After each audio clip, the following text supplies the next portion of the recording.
Only 1.1. We are running very late. That's why, despite my injury, I am here, because so that the question with us is not to finish the syllabus, but well acquaintance, proper understanding. क्या कर रहे हो बहन जी? पड़ा हुआ है।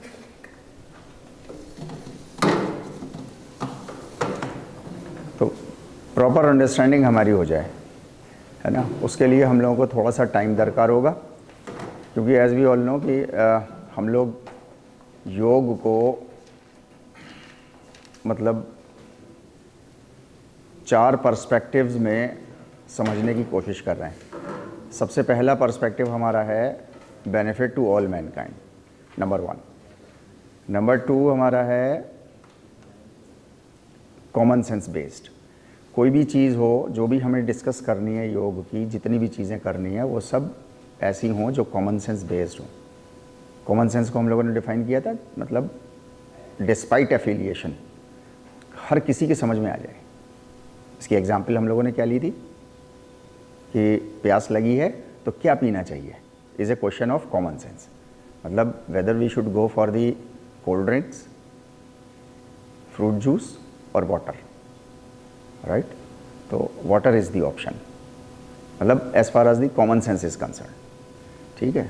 अब आपको प्यास बुझाने के अलावा और दूसरे मिनरल्स एंड विटामिन चाहिए, then we should go for the fruit juices, natural, है ना, ठीक है। और अगर पार्टी करनी है, then in that context then cold drink and whatever you want to, ठीक है। तो कॉमन सेंस बेस्ड जो है वो चीज़ होनी चाहिए। ये दूसरा हमारा क्राइटेरिया था। आगे आगे बैठना। तीसरा, थर्ड क्राइटेरिया इज कि वो एप्लीकेबिलिटी इन आवर लाइफ होना चाहिए। योग की जो स्क्रिप्चरल भाषा है, योग के बुक्स में जो भाषा दी हुई है, जो लैंग्वेज दी हुई है, that is means 2500 years back भाषा है वो, राइट। उस भाषा में बहुत सी बातें ऐसी कही गई जो हमें आपको समझ में नहीं आती आज के दिन। आज हम लोग क्या कहते हैं ना, जैसे कहते हैं ना, 4 कोस पे भाषा बदल जाती है। 4 कोस कहते हैं 13 किलोमीटर को, अराउंड 13.25 किलोमीटर। अभी ले लूँगा, थैंक यू। तो आज के दौर में ऐसा है कि 13.25 किलोमीटर पे भाषा बदल जाती है अगर हम ऐसे हॉरिजॉन्टली ट्रैवल करें लैंड पे। तो यहाँ तो बात हो रही है 2500 साल पुरानी भाषा है वो, राइट। तो आज के दौर में उसका ऐसा इंटरप्रिटेशन, ऐसी मीनिंग जो आपकी लाइफ के लिए एप्लीकेबल हो आज, only then we can take. मतलब हम वो चीज़ें ही लेते हैं बस जो हमारे काम की होती हैं। अभी आप थोड़ा सा भी गौर करोगे तो आपको मतलब यहीं पे जो है वो सिस्टम की साउंड आ रही है आपको, but your brain is not taking that, क्योंकि वो आपके काम की नहीं है। मैंने ध्यान दिलाया तो आपका ध्यान चला गया। अभी तक आपको अपना मोबाइल नंबर नहीं याद था, अभी मैंने कहा तो याद आ गया, क्योंकि इस वक्त मोबाइल नंबर का कोई मतलब नहीं है, राइट। तो we humans always take all those things which are concern with us. ये बहुत इंपॉर्टेंट चीज़ है नहीं। जो चीज़ कंसर्न की नहीं है आपके, उसमें आप टाइम लगाओगे तो इसको कहते हैं हम टाइम ख़राब करना, कि टाइम ख़राब किया आपने फालतू, ठीक। तो एप्लीकेबिलिटी इन वंस लाइफ भी होना चाहिए, तीसरी चीज़। चौथी चीज़, योगिक प्रिंसिपल्स के बहुत इंपॉर्टेंट है कि वो बेस्ड ऑन रिसर्चेज होना चाहिए। ये 4 चीज़ें हम लोग पहले क्लास में जो है वो कर चुके हैं, right. Benefit to all mankind, ये इंपॉर्टेंट है। मैनकाइंड, जब मैनकाइंड हम कहते हैं तो मैनकाइंड मतलब कम्युनिटी नहीं, मोहल्ला नहीं, आपकी फैमिली, मेरी फैमिली नहीं, यानी देश नहीं। बेनिफिट टू ऑल मैनकाइंड, ये हमारे रेफरेंस ऑफ लाइफ है, यानी ये जीने का की आइडियोलॉजी ये होनी चाहिए, है ये आइडियोलॉजी। जितने भी नेचुरल रिसोर्सेज हैं, जितने भी नेचुरल रिसोर्सेज हैं, वो सारे नेचुरल रिसोर्सेज जो हैं वो बेनिफिट टू ऑल मैनकाइंड के लिए, राइट। मैन मेड जितनी भी कोशिशें होती हैं वो सब बेनिफिट टू ऑल मैनकाइंड होती हैं। फिर ये हमारा दिमाग होता है जो हम इन नेचुरल रिसोर्सेज को और मैन मेड चीज़ों को सिर्फ और सिर्फ अपने लिए इस्तेमाल कर लेते हैं, दूसरों के नुकसान के लिए, और दूसरों का नुकसान कर बैठते हैं। फॉर एग्जाम्पल, एटॉमिक एनर्जी निकाली गई थी अपने बेनिफिट के लिए कि सबका फ़ायदा होना चाहिए। साइंटिफिक डिस्कवरीज ऐसी होती हैं, सबका फ़ायदा होना चाहिए। लेकिन हाँ, नेशनलिज्म हमको ये सिखाता है कि मेरा नेशन तो ठीक, इसके इधर जो रहता है जोग्राफिकल बाउंड्री के, वो इंसान नहीं है, दैट इज़ नॉट इंसान। ये नेशनलिज्म का मतलब नेचुरल वो है, आउटपुट है कि मेरा देश महान और मेरे देश के इंसान महान, इसके बाहर जो है वो जानवर लेवल से भी नीचे के इंसान, राइट।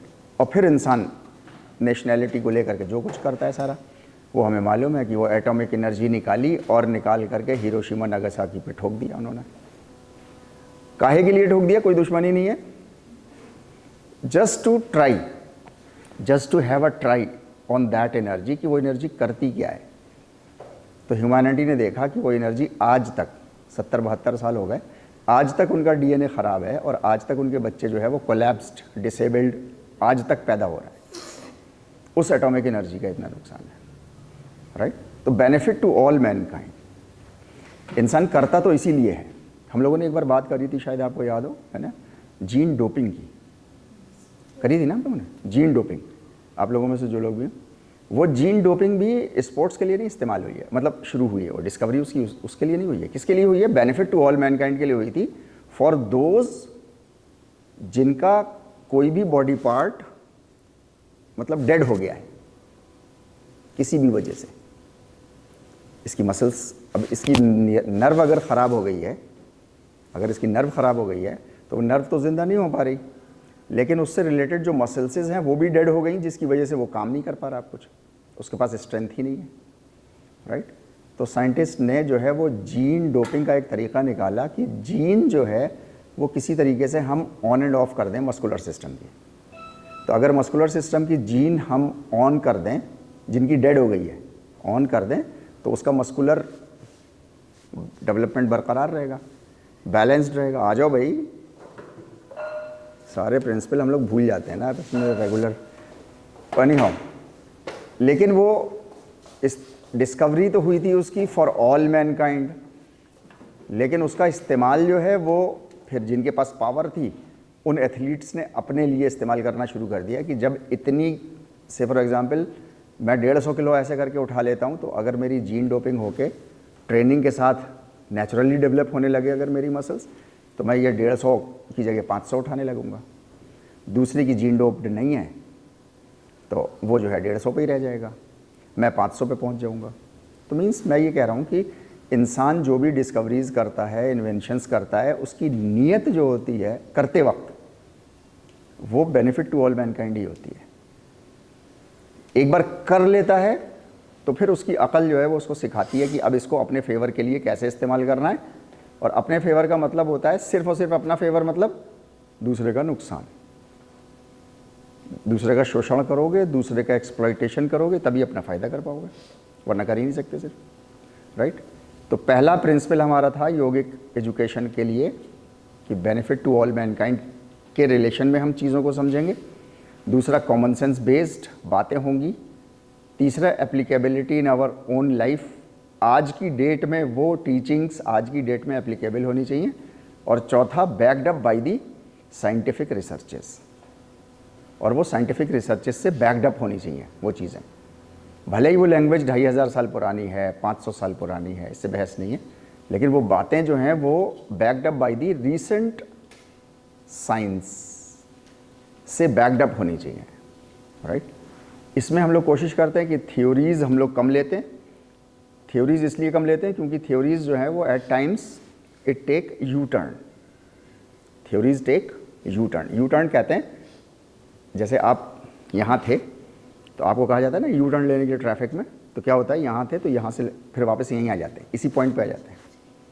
लेकिन इतनी देर में आपका पेट्रोल, डीजल, सीएनजी वो खर्च होती है, टाइम खर्च होता है, यानी वो सारी चीज़ें खर्च होती हैं, लेकिन आप यू टर्न ले लेते हैं। तो ऐसी साइंस की चीज़ें जो हैं वो थ्योरीज़ जो होती हैं वो कभी कभी यू टर्न भी ले लेती हैं, राइट। तो हम लोग जब योग की चीज़ों को समझने की कोशिश करते हैं तो उन चीज़ों को लेते हैं जिसको साइंस ने अपने यहाँ सॉलिड फैक्ट बना लिया है। सॉलिड फैक्ट कैसे बनता है? रिसर्चेज करके, एक ही पॉइंट के ऊपर डिफरेंट तरीके से रिसर्चेज करके, डिफरेंट प्लेसेस पे रिसर्चेज करके, डिफरेंट टाइम्स में रिसर्चेज करके 1930 तक। बड़ी अमेजिंग बात है, साइंस एंड टेक्नोलॉजी ये जितनी भी हमको अपने स्पोर्ट्स में भी फिटनेस में भी दिखाई देती है ना, ये सब 150 साल के इधर की है, उधर का डेवलपमेंट बहुत कम है। 1930 तक ये नहीं पता था कि लॉन्ग ड्यूरेशन एक्टिविटी करने से एंडोरेंस बढ़ जाती है। It's very amazing. आज की डेट में बहुत अमेजिंग है ये, है नहीं? 1930 तक नहीं मालूम था। 1930 में साइंटिस्ट ने, कुछ फिजियोलॉजिस्ट, एक्सरसाइज फिजियोलॉजिस्ट तो होते ही नहीं थे उस ज़माने में, फिजियोलॉजिस्ट, उन लोगों ने कुछ कोशिश करी, कुछ मेहनत करी और अंदाज़ा लगाने की हिस्ट्री से उन्हें पता चला। जैसे वो मैराथनर रनर था, क्या नाम था उसका मुझे नहीं पता, आप लोगों को ज़्यादा पता होगा, आप लोग JRF वगैरह का टेस्ट देते हो, जो अपनी खुशखबरी लेके गया था, क्या नाम था उसका? मैराथन ही नाम था उसका। इधर आ मीज़ान, इधर आ, तू परेशान क्यों रहता है? अरे तेरी क्लास है क्या? मास्टर्स सेकंड सेमेस्टर में हो आप? फिर इससे पहले भी आप, हमने मास्टर्स सेकंड सेमेस्टर को बुलाया था, तब भी आप आए थे। नहीं सॉरी नहीं है, मैं पूछ रहा हूँ, क्या तुमने डाला इनको मैसेज डाला है? फिर जाओ भागो। बेचारा बहुत परेशान बच्चा है ये, पिछली बार भी आया था, राइट। वो पता नहीं, आई डोंट नो, मुझे नहीं पता वो क्या नाम था उसका, मैराथन ही नाम था उसका या कुछ और नाम था, जो भी नाम था उसका। तो ऐसे कुछ एविडेंसेस मिले साइंटिस्ट को, तो उन्होंने कोशिश क्या करी, उन्होंने पता लगाया कि लॉन्ग डिस्टेंस रनिंग से क्या होता है। तो 1930, 1932, 1933, 1934 यहाँ लगातार रिसर्चेज करते रहे। एक ने करी, फिर उसके बाद दूसरे ने करी, फिर तब भी लिटरेचर ने, साइंटिफिक जो फील्ड थी, जो एक्सपर्ट्स थे, उन्होंने नहीं माना। फिर उसके बाद कुछ और लोगों ने करी, फिर दूसरी कंट्रीज़ में जा कर के उन्होंने करी, फिर कहीं और के लोगों को कहा तुम करो, तो उन्होंने करी। तो सब जगह से सेम रिजल्ट निकला, पूरी दुनिया से, और कई साल तक निकला, 7-8 साल तक। यानी कि लॉन्ग डिस्टेंस रनिंग एक्टिविटी करने से जो है वो एंडोरेंस बढ़ जाती है, तेज़ भागने से स्पीड बढ़ जाती है, यानी बहुत देर तक नॉर्मल रेंज ऑफ मोशन होता है ना हमारा, ये ROM जिसको हम बोलते हैं, रेंज ऑफ मोशन से थोड़ा ज़्यादा तक हम कंटिन्यूस रखें तो हमारी फ्लैक्सिबिलिटी बढ़ जाती है। ये सारी मोटर एबिलिटीज़ 1930, 1940, 45 में जो है वो साइंटिस्ट ने वो करी, और एक ने कर ली, फिर 10 ने कर ली, तब भी नहीं माना गया। जब बार बार कई साल तक वही रिजल्ट आया, तो फिर ये हो गया कि अच्छा ये फैक्ट है, अब ये थ्योरी नहीं है। तो उन्होंने वहाँ से थ्योरी टर्म हटा के उसको फैक्ट लिख दिया कि लॉन्ग डिस्टेंस रनिंग कंटिन्यूअसली करोगे तो हाँ, it improves endurance, it improves speed, flexibility, उसकी स्पेसिफिक ट्रेनिंग के अकॉर्डिंग, ठीक है ना। तो थ्योरीज पे काम चलता रहता है, कई सौ साल तक भी चलता है। जैसे डार्विन्स थ्योरी आज भी थ्योरी है, नाम उसका है ना, थ्योरी ऑफ एवोल्यूशन, आज भी। क्यों? क्योंकि अभी भी वो फैक्ट नहीं बन पा रहा, राइट। तो फैक्ट कैसे बनता है? तो फैक्ट ऐसे बनता है कि कई लोग कई साल कई जगहों पे एक साथ रिसर्चेज, अलग अलग टाइम में रिसर्चेज करके सेम रिजल्ट प्रोड्यूस करें, देन इट मीन्स कि that is not a theory, that is a fact. कुछ थ्योरीज जो है वो गलत हो जाती हैं टाइम के साथ साथ, राइट। तो हम योगिक एजुकेशन में, योगिक साइंसेज में योग को समझने के लिए आज की डेट में हम लोग क्या करते हैं कि जो साइंटिफिक फैक्ट्स होते हैं हम लोग उनको लेने की कोशिश करते हैं। क्योंकि आज का यूथ जो है, अभी भी योग के जो बड़े लोग हैं ना, बड़े मतलब जो अब सीनियर हो गए हैं इस फील्ड में, और वो प्रोफेसर की रैंक पे हैं, डायरेक्टर की रैंक पे हैं, मतलब वो लोग, आप उनको कुछ योग के कुछ किसी किताब से कोई बात बताओ तो वो मान लेते हैं, कहते हैं हाँ ठीक है ये, मतलब वो क्यों का सवाल नहीं उठाते। लेकिन यूथ आज का जो है, आप लोग, यानी ये जो है वो क्यों का सवाल उठाता है, ऐसे कैसे, ये समझाओ हमको कैसे, हाउ, ये होगा कैसे, सिर्फ कह देने से थोड़ी होगा, है नहीं। तो यूथ की मतलब ये कैरेक्टरिस्टिक है आज की, और इसी कैरेक्टरिस्टिक की वजह से जो है वो ये साइंटिफिक टेम्परामेंट बना है पूरी सोसाइटी का, ग्लोबल प्लेन पे, सब जगह, राइट। तो वो हमारी साइंटिफिक रिसर्चेज से बैक्ड अप होनी चाहिए वो सारी चीज़ें जो हम योग में डिस्कस करें। तो सबसे पहली क्या चीज़ है, benefit to all mankind, then common sense based बात होनी चाहिए वो, है ना। तीसरी चीज़ एप्लीकेबिलिटी इन आवर लाइफ, हमारी लाइफ में एप्लीकेबिलिटी होनी चाहिए। और चौथी चीज़ backed up by scientific researches पे बैक्ड अप होनी चाहिए उससे। अगर ये चार चीज़ों का क्राइटेरिया आदमी फुलफिल कर रहा है, कोई चीज़ फुलफिल कर रही है, तो इसका मतलब है वो आज करंट में हमारे काम की है। अगर नहीं तो फिर नहीं, ठीक है, राइट। तो हम लोग यहाँ पर जितनी भी योग की वो चीज़ें हैं वो सारी की सारी योग में जो बेसिक मेन जो प्रिंसिपल है वो किस चीज़ का है, मेन प्रिंसिपल है चित्त का।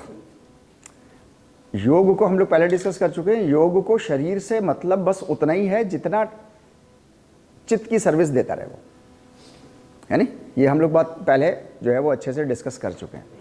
चित्त is the main element of योग, राइट। चित्त का नुकसान नहीं होना चाहिए। योग कहता है कि चित्त को सेव करने के लिए जो कॉस्ट देनी पड़े दुनिया में सारी कॉस्ट कम है चित्त को मेंटेन करने के लिए, ठीक है, राइट। हम लोग आज जो है वो समझने की कोशिश करेंगे थोड़ा सा, हम लोगों का जो 1.2 है कि ब्रेन चित्त मैटर इंटरफेस डिवाइस। डिवाइस समझते हैं, डिवाइस मतलब equipment is a device, your table is a device, कोई भी चीज एक, राइट। इंटरफेस, इंटरफेस मतलब सर कोई चीज जिससे इंफॉर्मेशन ली जाए और वो वापस दे, यानी जैसे कीबोर्ड है नहीं, कीबोर्ड और मॉनिटर ये इंटरफेस डिवाइस है आपके साथ। आप उस पर इनपुट डालते हो, वो आपको कुछ आउटपुट देता है, स्क्रीन ऐसी है ना। तो इसे दिस इज कॉल्ड इंटरफेस, मतलब आप इसको कहो इंटर कम्युनिकेटिंग, एक दूसरे से बातचीत, इनपुट दिया आउटपुट वापस मिला, राइट। देन चित्त matter, matter is your whole body including brain, right. यहां पर हम लोग ब्रेन के रिलेशन में बात करेंगे, ब्रेन और होल बॉडी एंड चित्त का इंटरफेस, आपस में इनकी इंटर कम्युनिकेशन, मतलब for example matter, eyes are your matter, matter मतलब जो हाँ जो सॉलिड पार्टिकल से बना हुआ हो, मैटर, राइट। उसने रिसीव किया,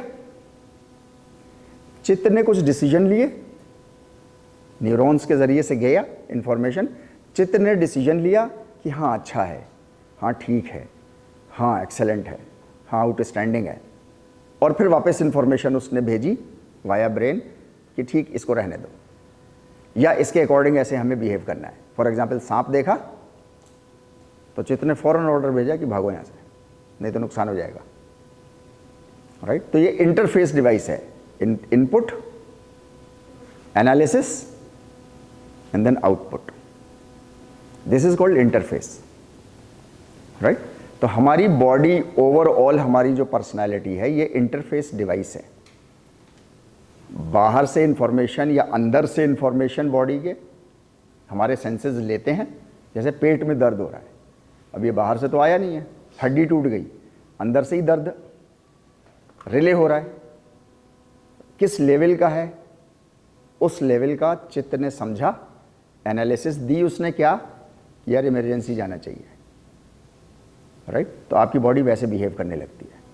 खुद नहीं जा सकते आप तो हेल्प ढूंढते हैं, तो ये इंटरफेस डिवाइस ऐसे काम करती है। कंप्यूटर का एग्जाम्पल मैंने लिया क्योंकि हम लोग वेल नोन है उसके बारे में, लेकिन वो जो एग्जाम्पल है वो स्टैटिक है, मतलब आपने ऐसे डाला और उसने ऐसे दिया, बस ख़त्म। यहाँ ह्यूमन बॉडी से रिलेटेड बात है। जो मोबाइल है, जिसके इमोशंस हैं, जो चीखती है, चिल्लाती है, हंसती है, खुशी मनाती है, गम मनाती है, राइट, वो इंटरफेस डिवाइस के बारे में साइंटिस्ट क्या कहते हैं, राइट। एक साइंटिस्ट हैं, इनका नाम है sir John C Achilles.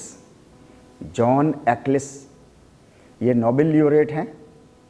Nobel ल्यूरेट हमको आपको सबको मालूम है हाईएस्ट लेवल का अवार्ड होता है, उससे बड़ा अवार्ड जो है वो मतलब साइंस में, लिटरेचर में, सोशल साइंसेज में इससे बड़ा अवार्ड कोई अवार्ड नहीं है। ये नोबेल ल्यूरेट हैं। इनकी अपनी 2 किताबें हैं, एक तो understanding of the brain number 1, number 2 how the self. अब मैंने आपको इससे पहले हम लोगों ने बात करी थी ना कि ये यूरोपियंस हैं, अमेरिकन्स हैं, वेस्टर्न्स हैं, इनके पास संस्कृत लैंग्वेज नहीं है, इनके पास चित्त का भाषा नहीं है। उस चित्त को ये लोग किस किस नामों से पुकारते हैं वो हम लोग इससे पहले वाली स्लाइड्स आप लोगों तक पहुंच गई होंगी, है नहीं? आप लोगों ने देखा होगा, उसमें कोई सेल्फ कहता है, कोई सोल कहता है, कोई स्पिरिट कहता है, कोई डिवाइन एनर्जी कहता है, कोई टेलेची कहता है, कोई अलग अलग तरीके से अलग अलग साइंटिस्ट उसको नाम दे रहे हैं, राइट। तो इन्होंने जो है कि हाउ द सेल्फ, मतलब आप यहाँ पर योग के स्टूडेंट हैं तो आप इसको पढ़ लीजिए, चित्त, हाउ द चित्त कंट्रोल्स इट्स ब्रेन। ब्रेन को कैसे कंट्रोल करता है चित्त। ऑलरेडी मैंने बोला ना कि योग को समझना है तो आज की साइंटिफिक रिसर्चेज के ज़रिए से समझेंगे तो यूथ के समझ में आएगा, वरना यूथ कहेगा हाँ पुरानी बातें कर रहे हैं, ठीक है, सर बोल रहे थे, हम सुन रहे थे इज्जत में, लेकिन हमें समझ में तो आया नहीं कोई बात, राइट। तो ये एक्लिस साहब जो हैं, ये इन्होंने जो है वो न्यूरोफिजियोलॉजिस्ट हैं, इन्होंने बहुत काम किया इसके ऊपर।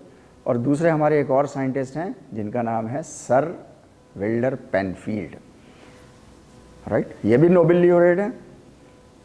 इन्होंने जो है वो मिस्ट्री ऑफ द माइंड, मतलब सेल्फ से रिलेटेड, चित्त से रिलेटेड, स्पिरिट से रिलेटेड, सोल से रिलेटेड जितनी भी किताबें हैं उनमें सबसे बड़ी किताब इनकी जो है ये मिस्ट्री ऑफ द माइंड है, राइट। चूँकि ये सबसे ज़्यादा साइंटिफिक फील्ड में चलती है, साइंटिस्ट इसको मानते हैं, बहुत पतली सी किताब है। मैंने मंगाई तो ये है 3,500 रुपये की, बहुत पतली छोटी सी किताब है। तो मेरे ख्याल से 132 पेज हैं या 130 पेज हैं, लेकिन रिमार्केबल रिसर्चेज हैं इनकी, पेनफील्ड साहब की। इन्होंने किस तरीके से उसको साबित किया है, राइट। तो ये 2 लोग हैं, इनकी साइंसेस के ऊपर, इनकी रिसर्चेज के ऊपर हम लोग आगे के जो है वो करेंगे। जाहिर सी बात है भाई, ब्रेन से रिलेटेड है। ब्रेन के अंदर जो है वो एक आपका सेक्शन है, पिछला आपको याद रखना पड़ेगा ये सारी चीज़ें, तभी हम पकड़ पाएंगे। ब्रेन के अंदर का एक हिस्सा है जिसको हम लोग बोलते हैं डाइएन्सीफेलन। डाइएन्सीफेलन के अंदर आज नोबेल ल्यूरेट्स कह रहे हैं कि डाइएन्सीफेलन के अंदर वो सोल, वो स्पिरिट, वो सेल्फ, वो चित्त रहता है, वहाँ बेस करता है। यहाँ तक बात क्लियर है, राइट। अच्छा, अब जब ब्रेन से रिलेटेड है, डाइएन्सीफेलन भी ब्रेन का ही एक छोटा हिस्सा है, राइट। तो ब्रेन तो न्यूरल मैकेनिज्म पे काम करता है, एनाटॉमी हमने पढ़ी है ना। न्यूरल मैकेनिज्म मतलब connectivity of 2 neurons and billions of neurons, right. तो अच्छा, ये जब 2 न्यूरॉन्स आपस में मिलते हैं तो बीच में उसके जो है वो साइनेप्स होता है। ये सारी फिजियोलॉजी भी हमको याद रखनी पड़ेगी, क्योंकि न्यूरोफिजियोलॉजी, आपको योग समझना है तो आपको न्यूरोफिजियोलॉजी, फिज़िक्स, ये सारी चीज़ें आपको लेटेस्ट जितनी भी ब्रांचेज हो सकती हैं साइंस की, वो सारी जो है वो आपको साथ में रखनी होंगी। अभी नहीं, अभी तो आप मास्टर्स लेवल पे हो, लेकिन जब अगर कोई रिसर्च करने आएगा इस फील्ड में तो फिर ये सारी चीज़ें उसको, मतलब बहुत मेहनत का काम है ये बहुत आसान काम नहीं है। योग जिस सेंस में अभी तक माना जाता रहा है उस सेंस पे काम करना बहुत आसान है, उसमें तो कुछ भी नहीं है, नेट ही आपको देता है। आज मैं देख रहा था कि प्राणायाम से रिलेटेड 3,36,000 पेजेस, ज़िंदगी में नहीं पढ़ पाओगे, है नहीं। योग लिखा, सर्च किया तो 56 लाख पेजेस, जिंदगी में नहीं पढ़ पाओगे। मुद्रा 1,72,000 पेजेस। तो मैं कह रहा हूँ कि अगर सिर्फ वही योग जिसको हम आसन क्रिया प्राणायाम के नाम से समझते हैं तो फिर तो कोई बात ही नहीं है, वो तो बहुत आसान है, वो तो नेट पे ऑलरेडी अवेलेबल है। लेकिन ये चीज़ें जो है वो नेट पे भी, ये भी अवेलेबल हैं, लेकिन इसके लिए आपको बहुत चारों तरफ से मेहनत करके और फिर उसको एक जगह इस सेंस में इकट्ठा करना है कि नए लर्नर्स आपकी तरह के वो उसको स्टेजेस में सीख जाएं और उसको समझ जाएं। That is important, right. तो ये दोनों लोग क्या कहते हैं, ये दोनों लोग कहते हैं कि इमोशंस, ये जितने भी इमोशंस हैं, ये सारे इमोशंस जो हैं वो चित्त के अंदर होते हैं। मैं उसको चित्त ही बोलूंगा, वो लोग बोलते हैं उसको सेल्फ, स्पिरिट। अच्छा, अब ये तो आज के साइंटिस्ट ने ये बात बोली। आपको याद है हम लोगों ने इससे पहले कॉनोटेशंस ऑफ चित्त के बारे में बात करी थी, जिसमें मन था, अहंकार था, बुद्धि थी, स्मृति थी, ऐसे थे ना बहुत सारी चीज़ें, है ना, राइट। उसमें भी यही सारी चीज़ें थी ना सब, है ना, यही सारी चीज़ें थी उसमें, राइट। अब आप देखो, योग हज़ारों साल पुराना वो ये कह रहा है कि चित्त के ये डिफरेंट पार्ट्स हैं, मन है, कभी अहंकार है, तो कभी स्मृति है, कुछ है, और वो ये काम करते हैं सब। आज का साइंटिस्ट जो है एक्लीज जैसे और सर पेनफील्ड जैसे, वो नोबेल ल्यूरेट्स कह रहे हैं कि वो सेल्फ है, वो स्पिरिट है, वो सोल है, वो चित्त है, जिसके अंदर ये सारी चीज़ें होती हैं, राइट। वो और क्या कहते हैं, वो ये भी कहते हैं ये सारी चीज़ें जितनी भी हैं, खुशियाँ, राइट, कंटेंटमेंट जिसको बोलते हैं, एक वर्ड लिखा हुआ ना यहाँ पे, contentment, happiness, love, compassion, fear, depression, सारी चीज़ें ये चित्त के पास हैं। ये चित्त ही जो है वो फील करता है, राइट। हम लोग क्या पढ़ रहे हैं अभी, हम लोग पढ़ रहे हैं चित्त ब्रेन रिलेशनशिप। चित्त ब्रेन रिलेशनशिप, शुरुआत यहां से हो रही है कि चित्त क्या क्या करता है, कैसे करता है, अब वो आगे आएगा। ये स्लाइड आपको पहुंच जाएगी, इसको लिखो मत कहीं पे, मेरा बोलने का कोई चीज़ हो। एक देखो क्या करें हम लोग, एक मेथोडोलॉजी अपना लो। हम लोग जो है वो, जैसे फॉर एग्जांपल मैंने आपको एक ये चीज़ दी, सॉरी, मैंने आपको एक ये स्टेटमेंट दिया इतना, इसको आप पढ़ लो। मैं रुक जाऊंगा आगे की स्लाइड्स पे, मैं इस पर रुक जाऊंगा, आप लोग पढ़ लो अच्छे से, फिर मैं इस पर कुछ थोड़ा सा बोलूँगा। ये स्लाइड तो जो लिखी हुई है इसको ही लिखोगे तो कोई फ़ायदा नहीं है आपको, तो टाइम वेस्ट कर रहे हो आप अपना, है ना। इससे अच्छा है आप गौर से सुन लो। सुनते पे जो चीज़ आपको लगे कि यार ये नई है मेरे लिए, जो चीज़ नई है मेरे लिए, उसको लिख लो। क्योंकि मैं बहुत सी बातें ऐसे बोलूँगा जो पुरानी एनाटॉमी की होंगी, आपको याद होंगी। आप में से 4 को याद होंगी, 6 को नहीं याद होंगी फॉर एग्जाम्पल। तो वो 6 लोग लिख लें उसको, जिनको याद है उनको तो जब लिखने बैठेंगे तब भी याद आ जाएगा, क्योंकि ऑलरेडी है। इसी वजह से कहा जाता है कि मतलब बुक की इंफॉर्मेशन ऐसे मत पढ़ो कि बुक में ही रह जाए, वो ट्रांसफ़र हो जाए यहाँ पर, ताकि बुक ना भी हो, चुर जाए, आग लग जाए, खो जाए, कुछ भी हो जाए, तो आप जो है वो यहाँ पर है आपके, राइट। तो मैं क्या करूँगा कि ऐसे आपको दे दूँगा, आप इसको पहले हल्के से पढ़ लेना, फिर मैं इसको कुछ इस पर 2-4 कमेंट्स दूँगा। उन कमेंट्स में जो चीज़ आपको नई लगे, तो वो नई इनके लिए हो सकती है, आपके लिए नहीं हो सकती, ऐसा है ना। तो जिसके लिए हो वो लिख ले, बाकी लोग ना लिखें। स्लाइड आपको पहुंच जाएगी तो ये कंटेंट तो आप तक पहुंच ही जाएगा। जो आपने सुना था और आपको लगा था ये तो है मेरे पास, कोई परेशानी की बात नहीं है, तो मालूम ही है मुझको, तो वो तो हमेशा आपके साथ रहेगा ही, है ना। फिर मैं आपको एक ये दूंगा, फॉर एग्जाम्पल एक और चंक दूंगा, उस चंक को पढ़ लो। ऐसी ये मेथोडोलॉजी होगी हमारी, ठीक है नहीं, राइट। तो अभी साइंस क्या कह रही है, अब योग के स्क्रिप्चर्स नहीं कह रहे, योग के स्क्रिप्चर्स हम लोगों ने पीछे छोड़ दिए, ठीक है। आज की साइंस क्या कह रही है। अच्छा, साइंस जब हम कहते हैं ना साइंस क्या कह रही है, तो उससे उसका मतलब क्या होता है, हाँ उसके, हाँ उससे रिलेटेड जो साइंटिस्ट हैं वो क्या कह रहे हैं, व्हाट दे आर सेइंग। जैसे हम कहते हैं ना गवर्नमेंट ने ये कर दिया, गवर्नमेंट कोई चीज़ थोड़ी होती है नहीं। आप स्पेसिफिक बताओ किन लोगों ने कर दिया, नाम लेकर के गवर्नमेंट ने ये कर दिया, तो गवर्नमेंट तो कोई चीज़ ही नहीं है, कोई ऐसी चीज़ तो है नहीं जिसको आप पकड़ लो। हाँ उसके अंदर जो मेंबर्स बैठे हैं, जो पॉलिसी अभी करंट बना रहे हैं, है ना, उन्हीं को तो बोल रहे हो ना आप गवर्नमेंट, राइट। तो ऐसे ही साइंस होती है। साइंस नहीं, साइंस में किन्हों ने कहा और उनकी हैसियत क्या है। तो हम लोग देख रहे हैं कि एक्लीज सर की हैसियत क्या है, नोबेल ल्यूरेट है इस फील्ड में, यानी पेनफील्ड नोबेल ल्यूरेट है। अब उनसे बड़े तो कोई बात ही खत्म ही हो गई ना सारी, उनसे नीचे तो अब कोई भी लेवल का कुछ भी कहता रहे, आप कुछ कह दें, मैं कुछ कह दूं, कोई कुछ कह दे, जो नोबेल ल्यूरेट्स कह रहे हैं वो स्टैंडर्ड माना जाएगा, जाहिर सी बात है, राइट। पढ़ो आप इसको पहले।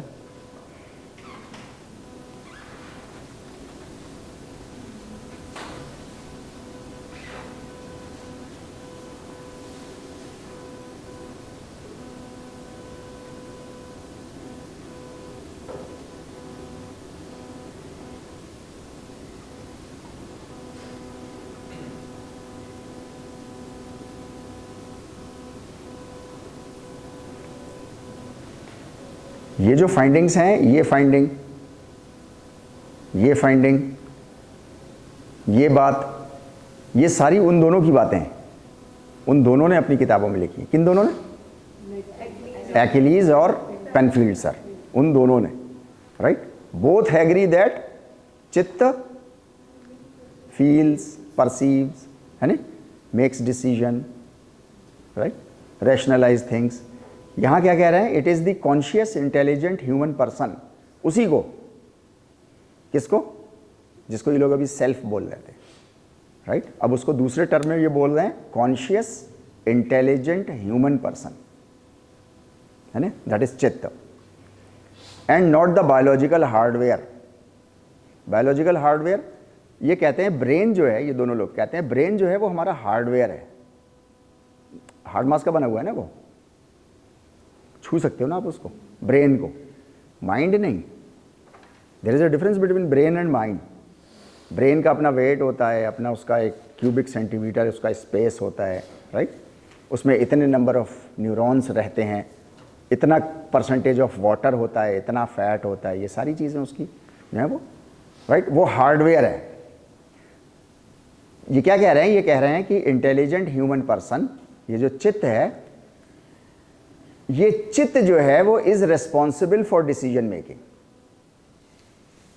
It is not the brain, it is not the brain which makes decisions. Decision जैसे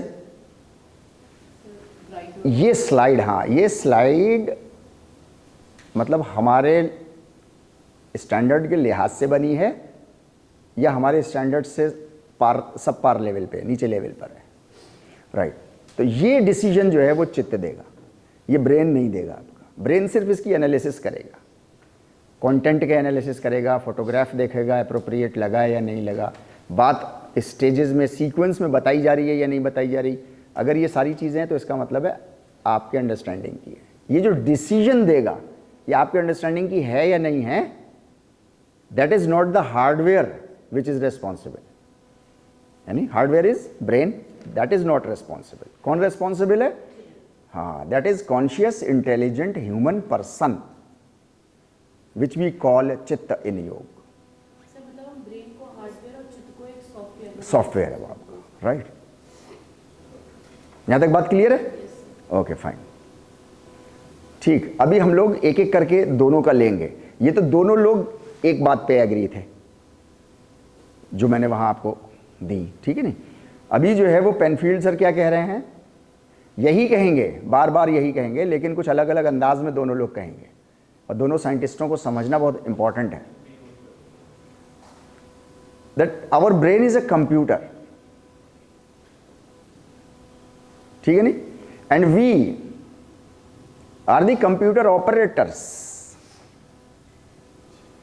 ये जो चित्त है, जो पर्सन मैं हूं, है ना, मैं उसको ऑपरेट करता हूं, ब्रेन को, राइट। मुझे रंगों में फर्क करना है तो मेरे सामने बहुत सारे रंग होने चाहिए, ठीक है ना। मुझे येलो कलर चुनना है उसमें से, राइट। तो ब्रेन एनालिसिस करके देगा कि इसमें से कौन सा येलो है, और जो है वो आपका चित्त, आप जो हो इन पर्सन, वो हाथ बढ़ाएगा, अपना हाथ को ऑर्डर देगा और कहेगा इसको ले लो, ये येलो चीज़ ले लो। अगर वो येलो आपके काम की है तो ठीक है, नहीं तो हाथ को ऑर्डर देगा, नहीं वापस कर लो, राइट। चित्त जो है वो इस तरीके से काम करता है। अच्छा, we are something beyond the brain. अभी तक तो योग कह रहा था 2500 साल पुराना, है नहीं, शरीर अलग है, चित्त अलग है, ऐसा योग बोल रहा था। लेकिन उस वक्त की बात हमें समझ में नहीं आ रही थी क्योंकि वो भाषा उनकी अलग थी। लेकिन आज साइंस क्या कह रही है? साइंस कह रही है कि we are something beyond the brain. हम ब्रेन से अलग हैं कुछ, राइट।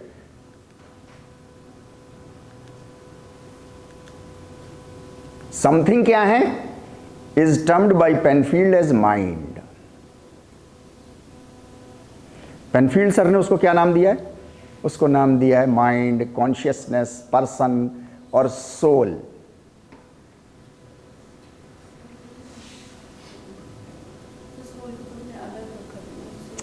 मैं क्या कह रहा हूँ बेटे, आप समझने की कोशिश करो। देखो, एक तो हम लोगों ने चीज़ समझ ली थी योग के कॉन्टेक्स्ट में, ठीक है नहीं। अब हम समझ रहे हैं साइंस के कॉन्टेक्स्ट में। तो साइंटिस्ट के पास वो सारे टर्म्स हैं नहीं ना, रूह टर्म नहीं है उनके पास, आत्मा टर्म नहीं है, तो वो नहीं बोलेंगे ना उसको, या बोलेंगे उसको वो। जैसे चाइनीज़ में इस माइंड को कुछ कहते होंगे ना चाइनीज़ भाषा में, लेकिन वो चाइनीज़ भाषा हमारे पास नहीं है, तो हम कैसे इस्तेमाल करें? और अगर कर भी लें तो क्या इंटरनेट से कर सकते हैं हम? लेकिन यहाँ लिख देता मैं, ना मेरे समझ में आती ना आपके समझ में आती, फ़ायदा क्या था उसका? तो जो भाषा है ही नहीं हमारी, तो उसको यूज़ करने का मतलब क्या है? The same is true with this. इन साइंटिस्टों के पास वो है ही नहीं। ये समझने की चीज़ है हमको। यहाँ पे हमको अपना मतलब डिसीजन एनालिसिस, यहाँ पे हमको अपनी लगानी होती है कि वो जो बोल रहे हैं वो किसके लिए बोल रहे हैं? वो बोल रहे हैं कॉन्शियस, इंटेलिजेंट, ह्यूमन पर्सन के लिए। अलग अलग टर्म्स बोल रहे हैं, और इन टर्म्स को हम लोग पहले सीख चुके हैं स्लाइड्स में, राइट। फिर आप पढ़ो इसको क्या कह रहे हैं।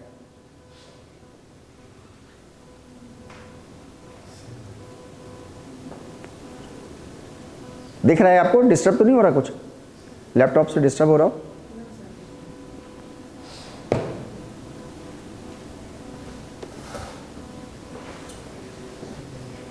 जी supply of energy as in उसी पर्सपेक्टिव से जैसे बॉडी रिएक्शंस के लिए। हाँ, देखो ना, कह रहे हैं ना, just as our physical body needs energy for its action, ऐसे ही जो अंदर चित्त है उसको भी एनर्जी चाहिए है अपने कामों को करने के लिए। यहां तक साइंटिस्ट पहुंच गए। अभी वो एनर्जी कैसी होनी चाहिए? Still they have to find out. Still अभी वहां पहुंचे नहीं है, लेकिन वो एक बात तक पहुंच गए। साइंस ऐसी बढ़ती है ना आगे, धीरे धीरे, हल्के हल्के, कई सालों में कुछ एक स्टेप ले लेती है। कभी कभी वो स्टेप अगले 2-4 साल 10 साल में पता चलता है गलत है, फिर लेती है, फिर आगे बढ़ते हैं, फिर समझते हैं अच्छा 10 साल बाद हाँ ये ठीक है, राइट। ऐसी साइंस बढ़ती है आगे। 1930 से लेके इंडोरेंस की जो स्टडीज़ हैं, राइट, अब किस लेवल पर होती है? अब इस लेवल पर होती है कि विटामिन बी कॉम्प्लेक्स की कमी हो जाती है, तो लॉन्ग डिस्टेंस ट्रेनिंग से जो इंडोरेंस बननी है वो किस क्वालिटी की बनती है? पहले तो सिंपल बस लॉन्ग डिस्टेंस रनिंग भगाया जाता था और इंडोरेंस नापी जाती थी स्पायरोमीटर से, दैट्स ऑल। तो कंफर्म हो जाता था कि हाँ इंडोरेंस बन गई। लेकिन क्या अभी भी वही स्टडीज़ करने की ज़रूरत है? नहीं, अब तो वो ख़त्म हो गया, वो तो फैक्ट बन गई ना। अब उससे आगे बढ़े हैं साइंटिस्ट। क्या आगे बढ़े? कि आयरन की इतनी मात्रा लें अगर हम ट्रेनिंग में, आयरन की इतनी सप्लीमेंट लें, तो क्वालिटी ऑफ इंडोरेंस कैसी होगी हमारी? अब इस पे काम कर रहे हैं वो लोग। अब इसको भी छोड़ दिया उन्होंने पीछे 30-35 साल पहले। अब वो ढूंढ रहे हैं क्या कि इससे रिलेटेड जीन कौन सी है। भाई इंसान जितने भी काम कर रहा है वो सारे जेनेटिक कोड में है ना उसके पहले से, राइट। वो जीन कौन सी है? तो मस्कुलर हाइपरट्रॉफी, हाइपरट्रॉफी समझते हैं ना आप लोग? मस्कुलर हाइपरट्रॉफी की तो जीन ढूंढ ली उन्होंने, इंडोरेंस की जीन भी ढूंढ ली, स्पीड की भी ढूंढ ली, लेकिन उसको ऑन करना नहीं आ रहा आज की डेट में। मस्कुलर हाइपरट्रॉफी की जीन ऑन करनी आती है उनको, मतलब कैसे लगातार काम करती रहे। यहां तक बात क्लियर है, राइट। अभी वो क्या कर रहे हैं कि अब इंडोरेंस की ही ट्रेनिंग को वो कर रहे हैं, लेकिन अब वो जेनेटिक लेवल पर कर रहे हैं उसको। तो साइंस ऐसे ही बढ़ती है आगे, राइट। तो ये साइंटिस्ट यहां तक पहुंच गए कि हमारा जो चित्त है इसको एनर्जी चाहिए है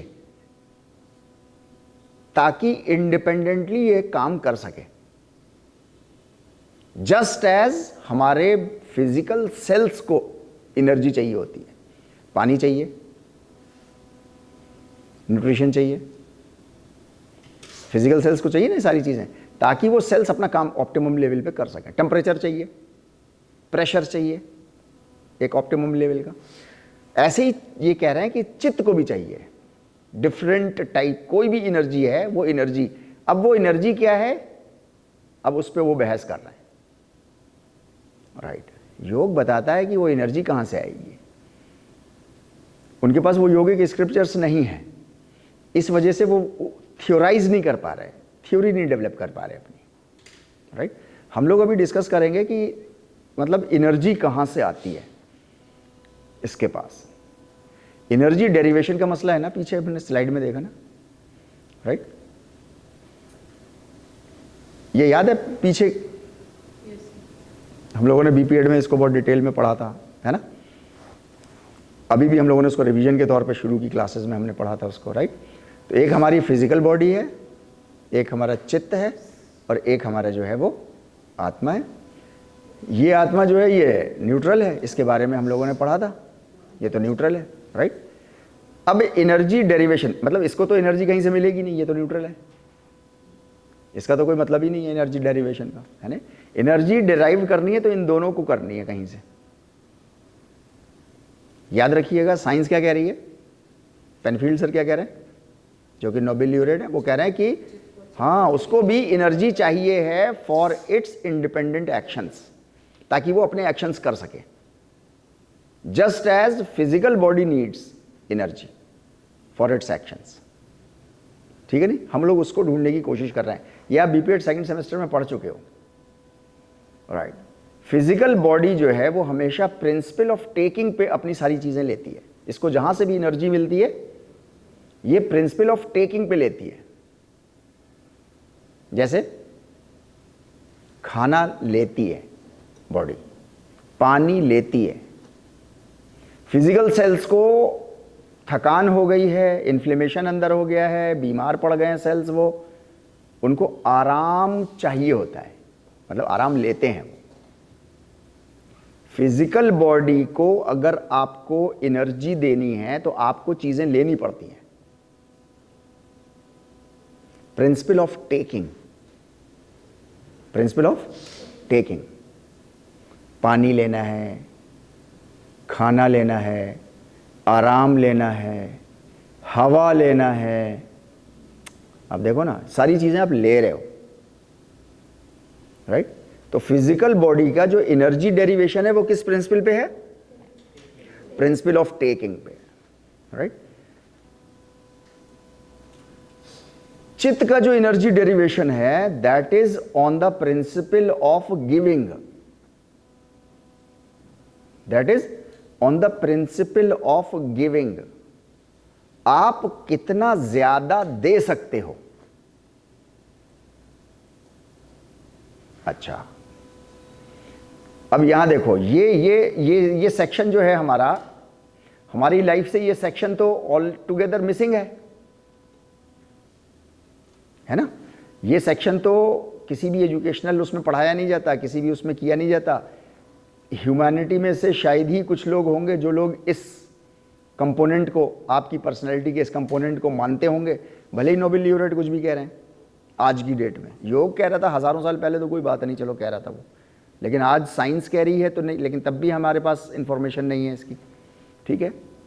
तो वो प्रिंसिपल ऑफ गिविंग भी नहीं है उनके पास।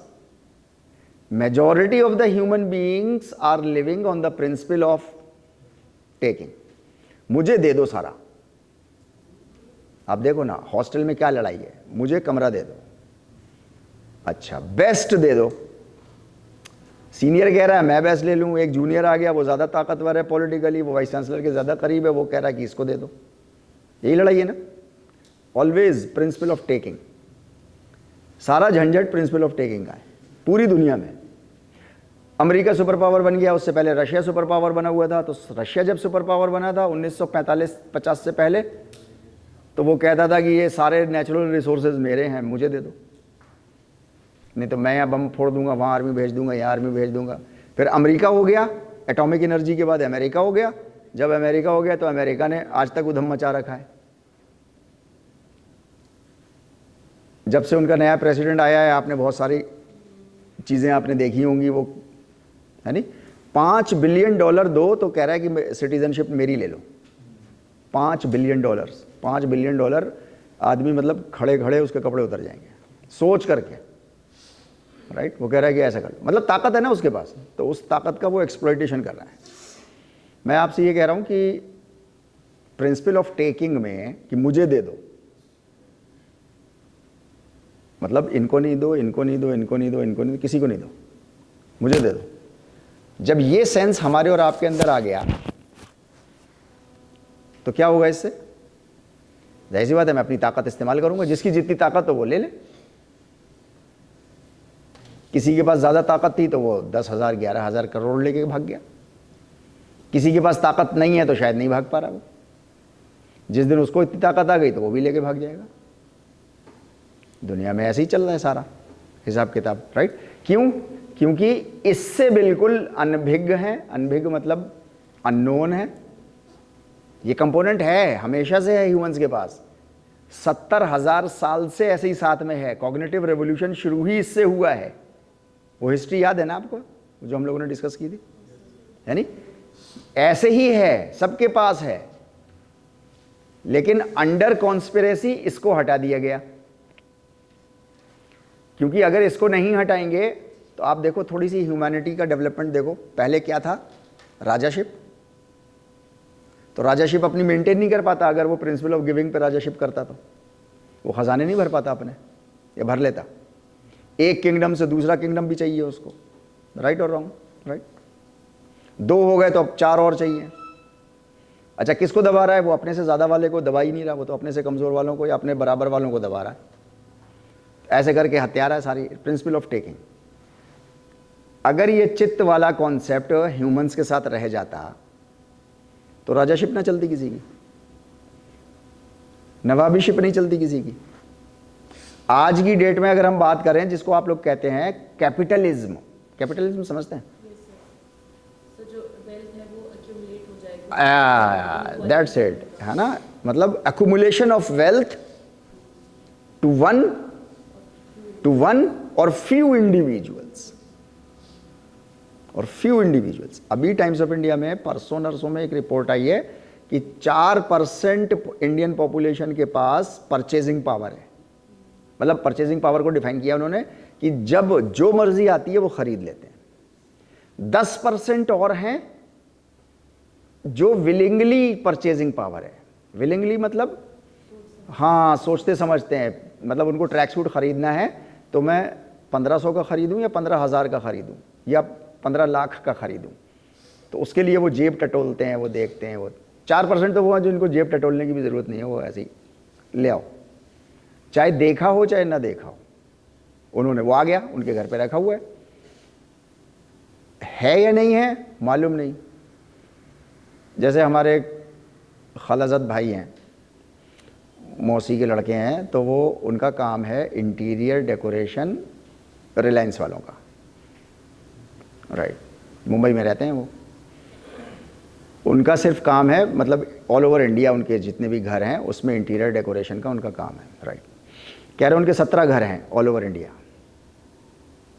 17 घरों में हर घर में जो है वो 25 लाख के फूल लगते हैं रोज।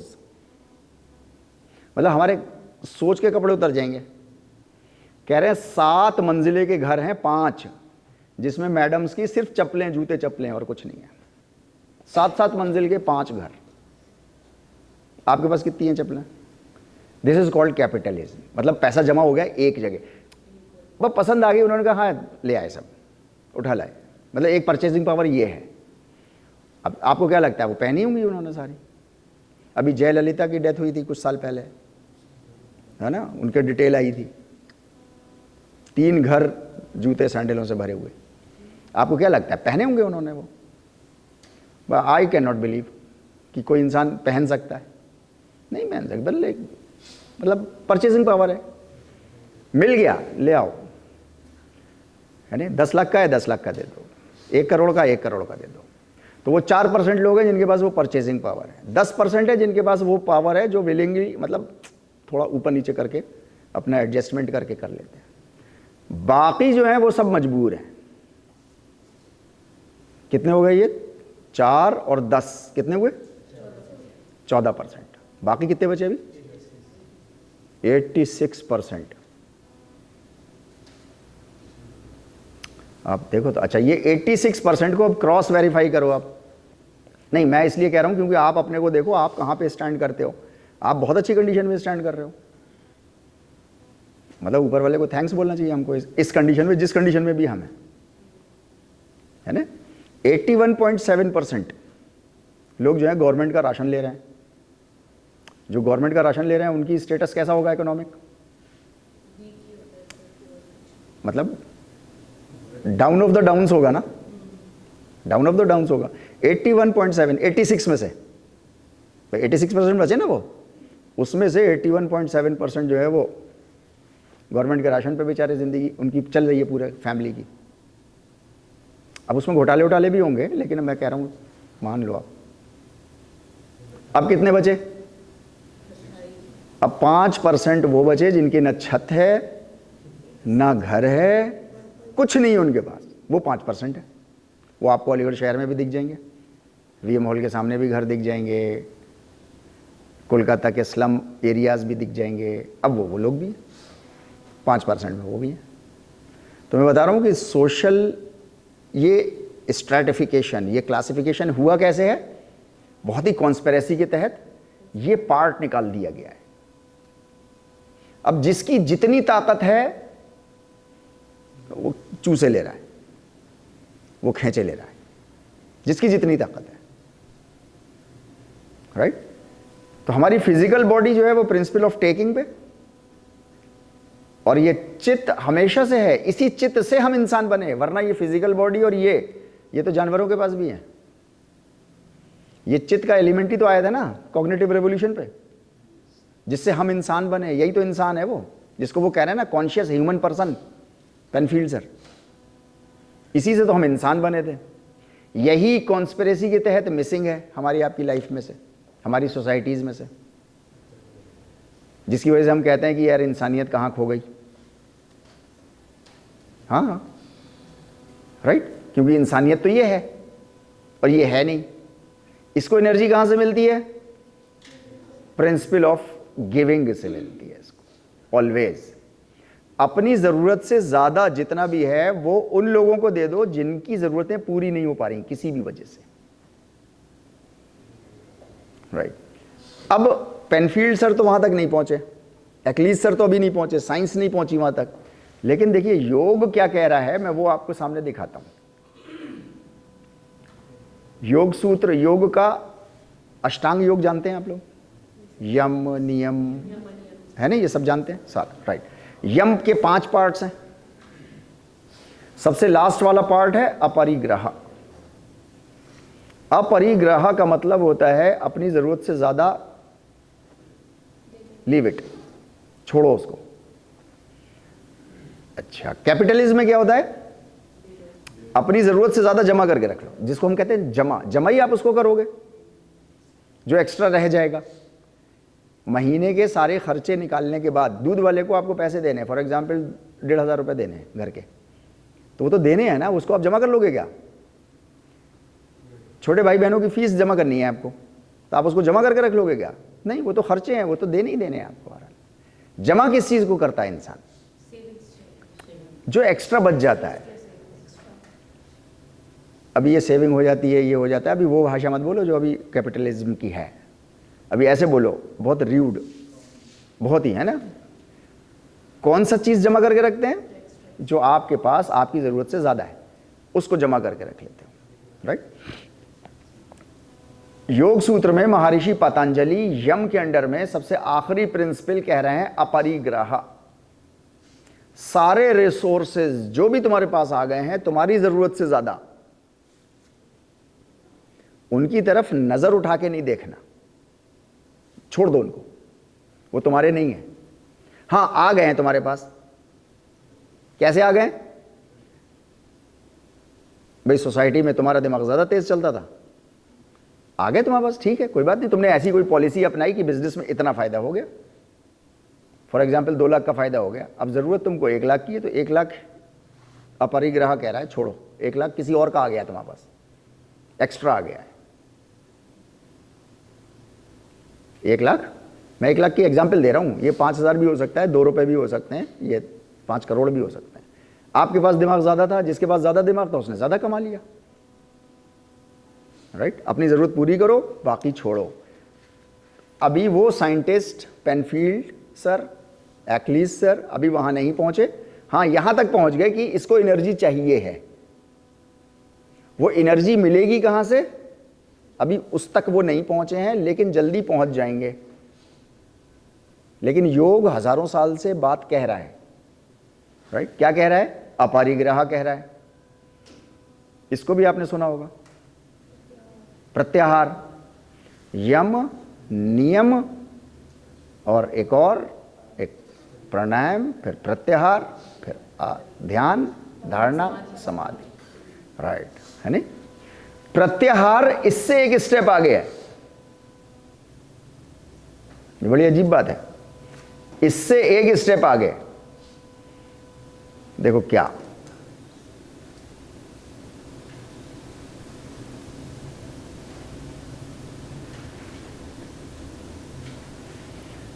आपने अपनी मेहनत से कमाया है, ऐसे ही नहीं खाली बस कोई एक पॉलिसी आइडिया आ गया और आपने कमा लिया सर, नहीं, खुद पूरी खून पसीने की मेहनत करके आपने कमाया है उसको भी, और उसके एवज में, उसके रिजल्ट में आपके पास ज़्यादा आ गया। ज़रूरत पूरी करो अपनी, पूरी ज़रूरत, 100% ज़रूरत पूरी करो, बाकी प्रत्याहार छोड़ दो। उनको अभी एनर्जी समझ में नहीं आ रही कहां से मिलेगी, लेकिन यहां तक पहुंच गए वो कि एनर्जी चाहिए इसको। फिजिकल बॉडी की एनर्जी पे तो रिसर्चेस बहुत सारी हैं, आपको मालूम ही है। Macro nutrition, micro nutrition, carbohydrate, protein, fat, minerals, vitamin, water, और क्या क्या दुनिया भरे का, है नहीं। अभी रिसर्चेस कहाँ तक आ गई हैं? अब तो आ गई वो, मतलब मास गेनर्स, है ना, वेट लूजर्स, ऐसे पाउडर्स, ऐसे जेनेटिक कुछ चीज़ें चेंज करने के लिए, ये सारी चीज़ें फिजिकल उस पर टेकिंग, सब टेकिंग, राइट। चित्त को डेवलप करने के लिए योग कहता है अपरिग्रह करो। परिग्रह कहते हैं जमा करके रख लेने को। नो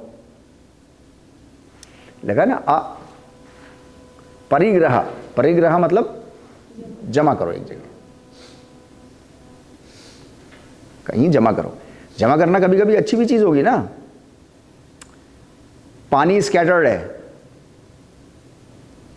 एक जगह इसको जमा कर लो तो ज्यादा इस्तेमाल कर लोगे ना इसको आप, तो उसके लिए परिग्रह वर्ड इस्तेमाल होता है। अपरिग्रह, प्रत्याहार by working hard your self. इसकी एग्जाम्पल कैसे देते हैं योग में फिर?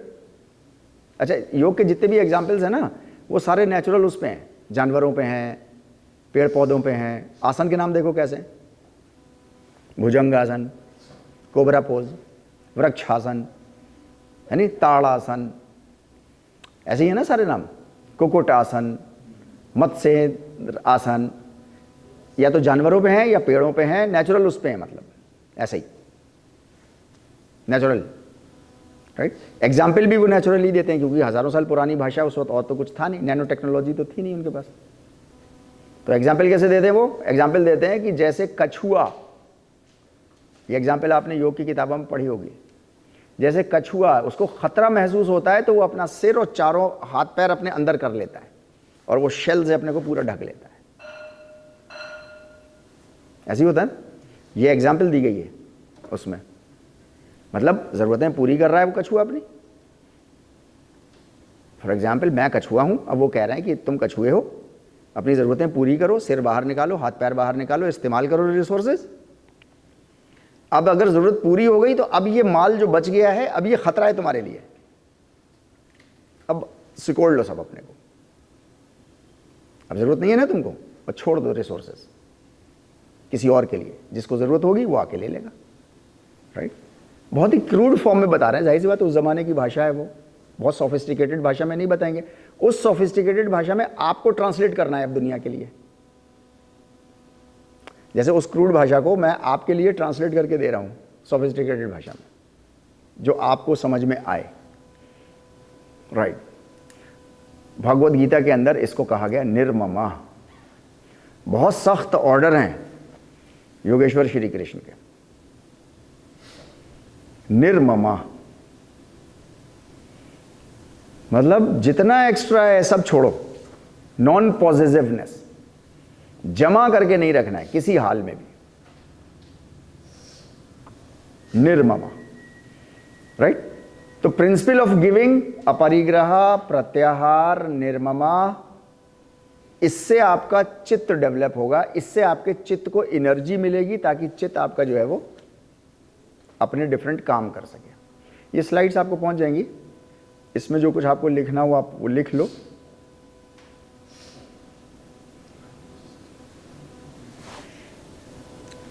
इसमें हम लोग थोड़ा जल्दी चलेंगे क्योंकि ज़्यादा उसमें वो नहीं है, इसको पढ़ लिए पहले।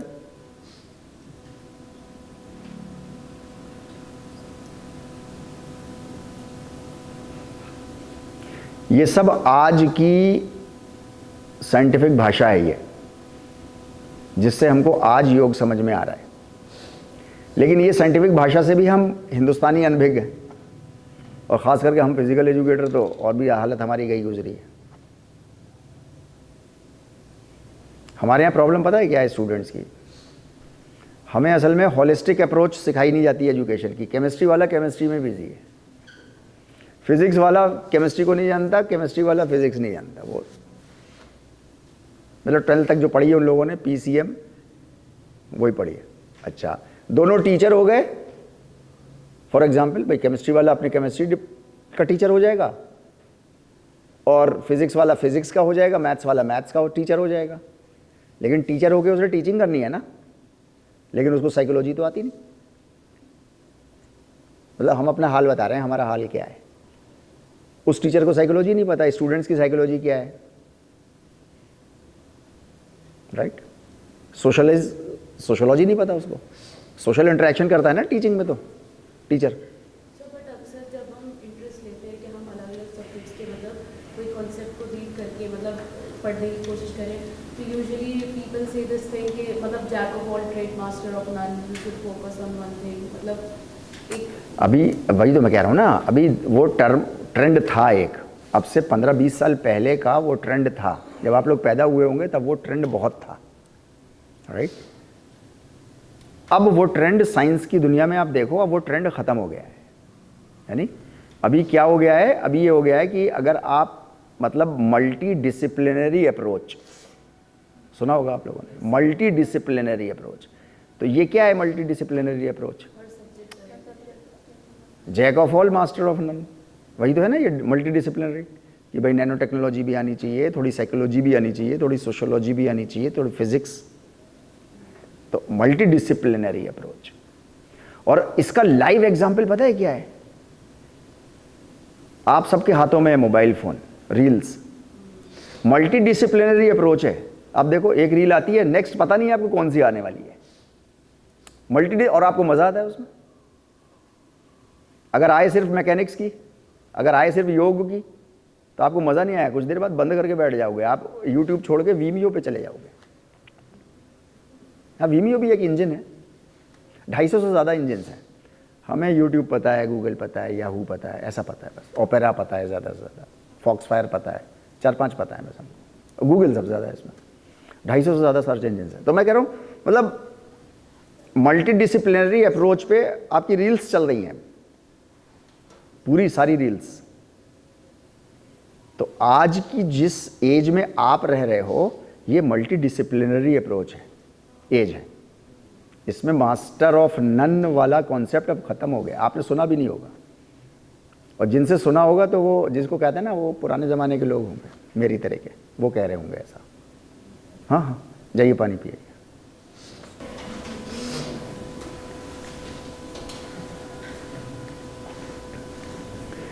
डुअलिस्ट इंटरैक्शनिज्म, ये साइकोलॉजी, फिजियोलॉजी, सोशोलॉजी का एक टर्म है। इसका मतलब होता है एक चीज़ दूसरे के ऊपर असर कर रही है, दोनों कनेक्टेड हैं और एक चीज़ दूसरे पे असर कर रही है और इसकी चीज़ इस पे असर कर रही है। फॉर एग्जाम्पल, आप टेंशन में हैं, स्ट्रेस्ड हैं, डिप्रेस्ड हैं, तो आपको फिजिकल बीमारियां हो गई, हार्ट अटैक आ गया, एस्मेटिक अटैक आ गया, सर में दर्द होने लगा, राइट। इसको कहते हैं साइकोलॉजी की फील्ड में, इसको कहते हैं साइकोसोमैटिक डिजीजेज।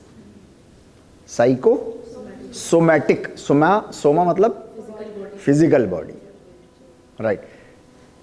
ये टर्म का वो पार्ट है साइकोसोमैटिक, तो ये तो बॉडी से रिलेटेड हो गया हमारे, है नहीं। यहां पे बात कह रहे हैं डुअलिस्ट इंटरैक्शनिज्म। कुछ भी दुनिया की कोई भी चीज, जैसे चांद और पानी,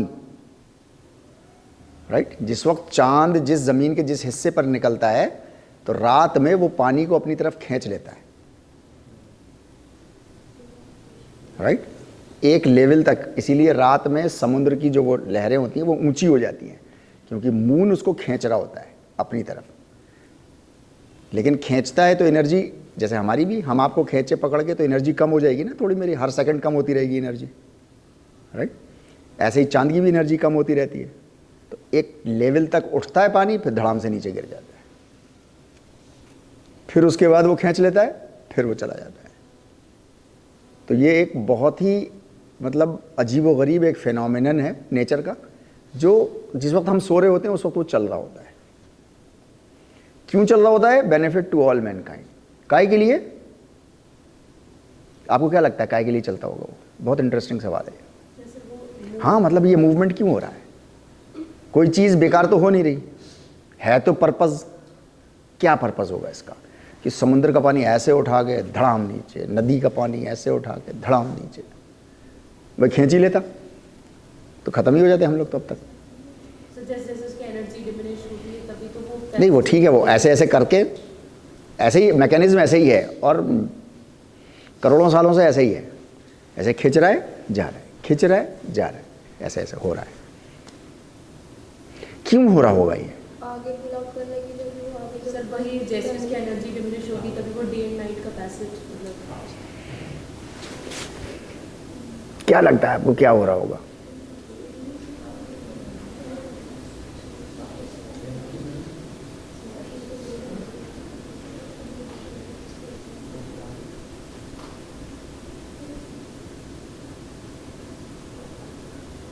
कोई आइडिया? कुछ भी ऐसे, जैसे इसने कहा एक कि ऐसे ऐसे खींच रहा है ताकि पानी बहुत आगे ना बढ़ जाए, शायद ऐसे बोल रही थी। हाँ ठीक है, बात पानी आगे बढ़ गया तो बस्तियों में चला जाएगा ना, तो ठीक है। तो मतलब वो बात ठीक नहीं है, लेकिन चलो एक बात तो बोली उसने। और भी दिमाग लगाओ ऐसे, साइंटिस्ट ऐसे ही दिमाग लगाते हैं, सारे साइंटिस्ट ऐसे ही होते हैं। मतलब गलत दिमाग लगता है, जाहिर सी बात है, लग जाता था गलत। यू टर्न तभी तो लेती है ना साइंस।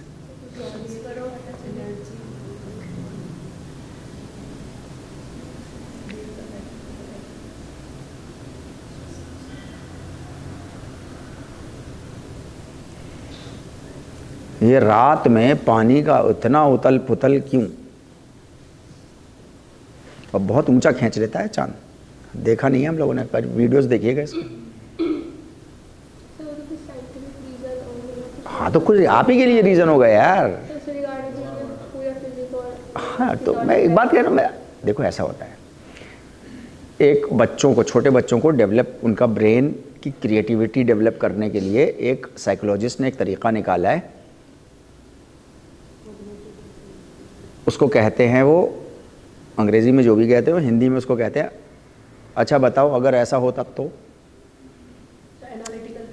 हाँ राइट, एक दो चार सेंटेंसेस बताते हैं और फिर उसके बाद गैप छोड़ देते हैं बच्चे के लिए, बताओ क्या होना चाहिए अब क्या होना चाहिए भाई, ऐसे घोड़ा आया, ऐसे आदमी आया, ऐसे ये आया, ऐसे डाकू आया, ऐसे है, गैप, अब तुम बताओ क्या होना चाहिए, स्टोरी में आगे क्या हो सकता है, लिखी तो किसी और ने, बच्चे का दिमाग अप्लाई करवा रहे हो आप, है नहीं? या एक फूल है, बच्चे को आप गार्डन पे ले गए, बड़ा सा फूल है, आपने कहा कि अगर यही हमारा घर होता तो क्या होता, बताओ। अब बच्चा कुछ भी कहेगा, तो डेवलप हो रहा है ना उससे बच्चे का, ऐसे ही आपका भी डेवलप हो रहा है, बताओ क्यों, क्या हो रहा है। ये प्रोसेस तो हो रहा है, ये तो सबको पता है, कहीं ना कहीं साइंस में आपने भी पढ़ा है, लेकिन हो क्यों रहा है ये?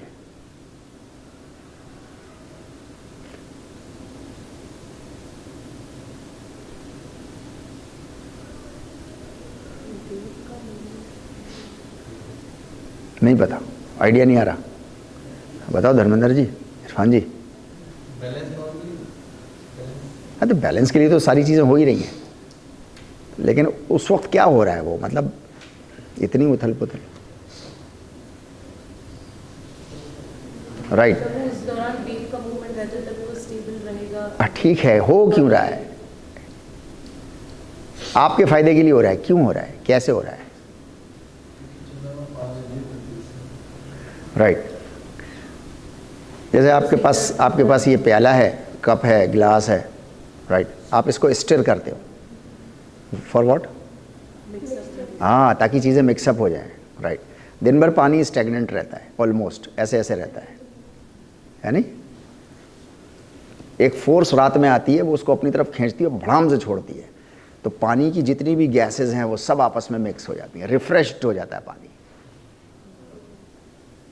सारा नाइट्रोजन, सारा फॉस्फोरस, ऐसे नीचे जितनी हैवी गैसेज होंगी वो सब नीचे बैठती जाएंगी दिन भर, लेकिन ये नीचे बैठ जाएंगी तो ऊपर वाले जो जानवर हैं, बायोस्फीयर है, वो ख़त्म हो जाएगा, मर जाएगा वो 2-4 साल में, राइट। वो ना ख़त्म होने पाए तो नीचे से खींच के नेचर ने एक प्रोवाइड किया है आपको, ताकि वो मिक्सिंग चलती रहे, गैसेस की, जानवरों की, प्लांट्स की, ऐसे प्लांट्स जो नीचे चले गए हैं लेकिन ऊपर के जानवरों के लिए चाहिए, तो वो सब रात में खींच के ऊपर आ जाते हैं। नाइट्रोजन अच्छे से मिक्स हो जाए पानी के अंदर, नाइट्रोजन आपके काम की नहीं है, लेकिन नाइट्रोजन वेजिटेशंस के बहुत काम की है, और वेजिटेशन अगर कहीं से भी ख़त्म हो जाए, चाहे धरती से चाहे पानी से, तो धरती की जानें ख़त्म हो जाएंगी, और अगर पानी से ख़त्म हो गई वेजिटेशन तो पानी की जितनी जानें वो ख़त्म हो जाएंगी।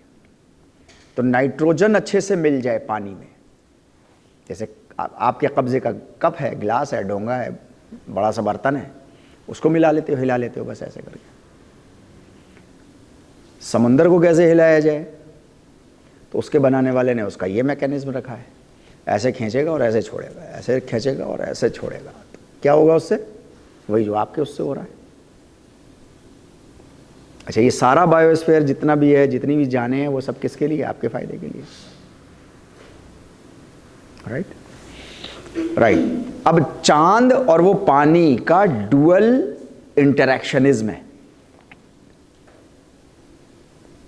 चांद का और पानी का। अभी हम लोगों ने साइकोलॉजी में पढ़ा साइकोसोमैटिक डिजीजेज, ये तो आपसे रिलेटेड हो गया और जानवरों से रिलेटेड हो गया, बहुत हुआ तो, और बहुत माइन्यूट लेवल पे चले जाएंगे तो प्लांट से रिलेटेड हो जाएगा। साइंस ने अब ये भी पता लगा लिया है, जिस प्लांट के पास खड़े होकर के उसको गालियां बकते रहो ना, तुम ऐसे हो यार, तो वो जल्दी मुरझा जाता है। फल अपने साइज से, पोटेंशियल से कम देता है, और किसी पेड़ को, अरे तुम तो बहुत अच्छे हो, तुम ऐसे हो, तुम वैसे हो, तुम तो बहुत अच्छे लगते हो, मुझको ये करते हो, तो उसका जितना पोटेंशियल होता है उससे 10% ज़्यादा देता है।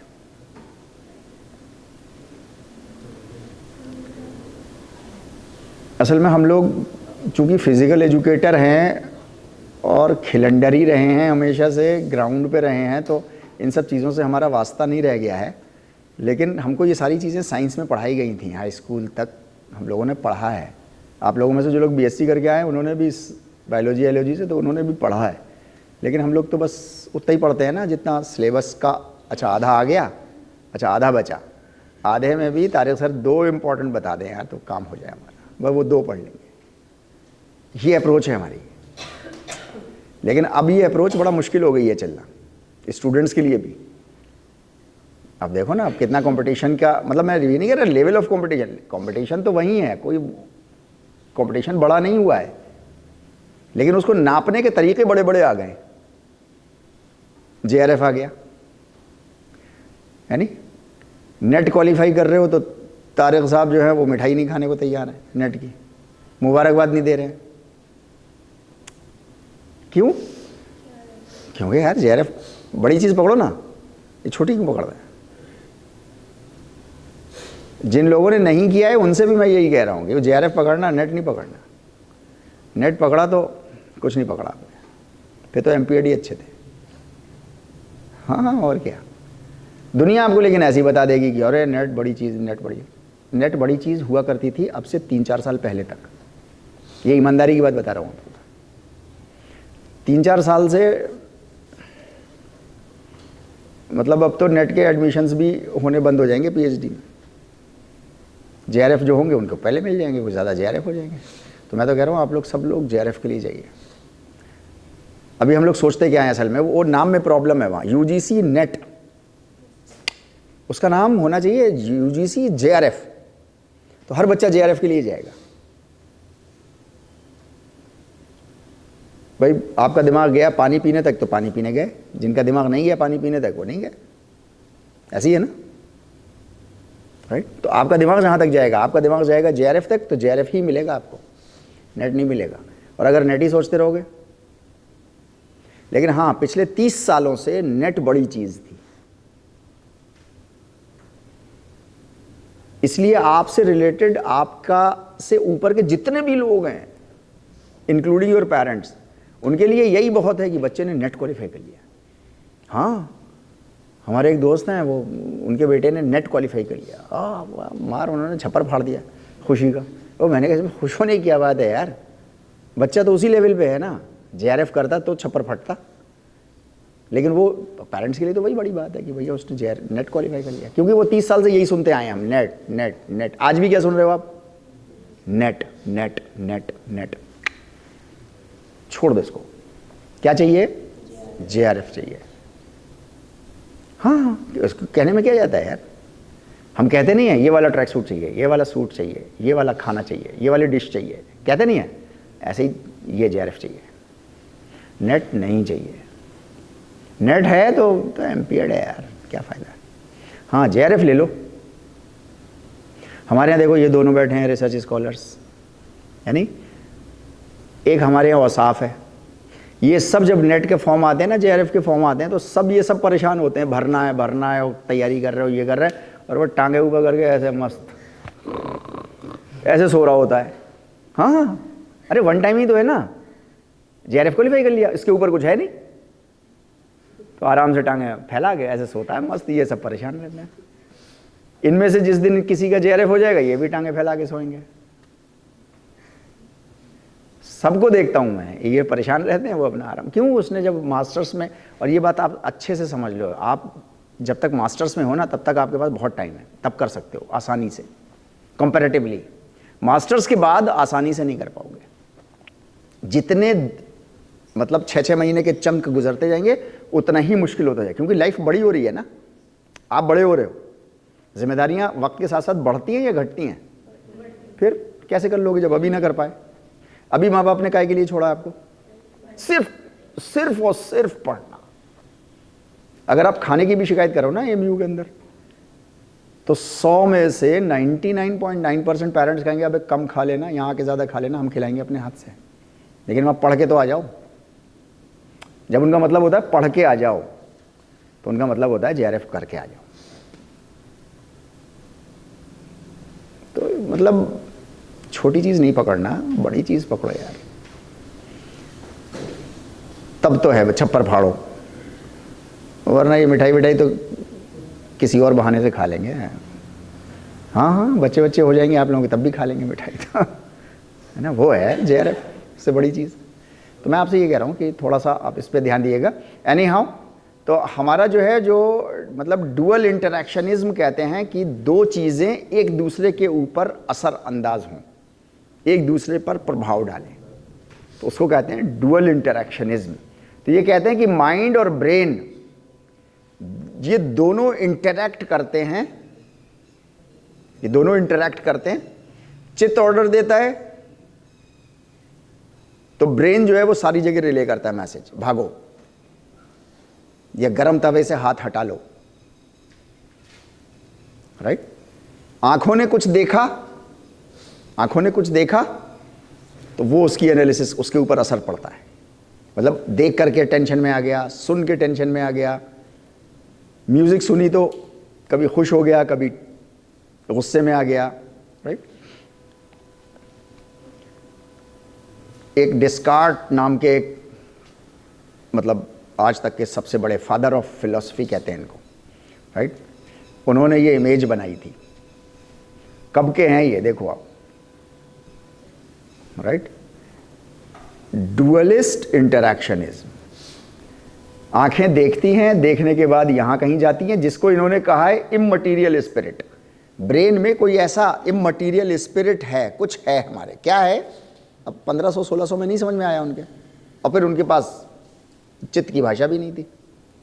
इममटीरियल स्पिरिट उनके ज़माने में टर्म चलता था, तो उन्होंने इममटीरियल स्पिरिट जो है उसको लगा दिया कि सेंसरी ऑर्गन से वो देखता है, वहां तक जाता है, वहां से फिर रिफ्लेक्ट होकर आता है। तो this is called dualist interactionism, right. Achilles कहते हैं कि brain is a detector, detect करता है कि एनालिसिस जजमेंट क्या लिया गया है, और करस्पॉन्डिंगली वैसे एक्शन फिर मसल्स को कहता है, बॉडी ऑर्गन्स को कहता है, ऐसे करके। जैसे आपकी आंख खुली तो आप कॉन्शियस हो गए एकदम से, अब आपको उठना है, अभी उठे नहीं है, उठना है। सोते पे आपकी हार्ट बीट थी 70 फॉर एग्जाम्पल, 70 थी, 65 थी, 70 थी मान लो, आपको भी उठना है तो ऑटोमेटिकली ये 78 हो गई है बिना कुछ किए। ये डुअलिस्ट इंटरैक्शनिज्म है।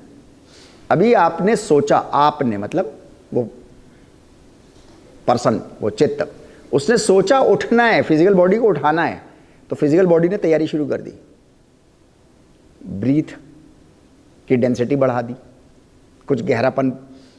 अब देखो लेटे लेटे एक आदमी उठने से पहले गहरी सांस लेता है। 99.9% टाइम ऐसा होता है जब आदमी पहले अंगड़ाई लेता है।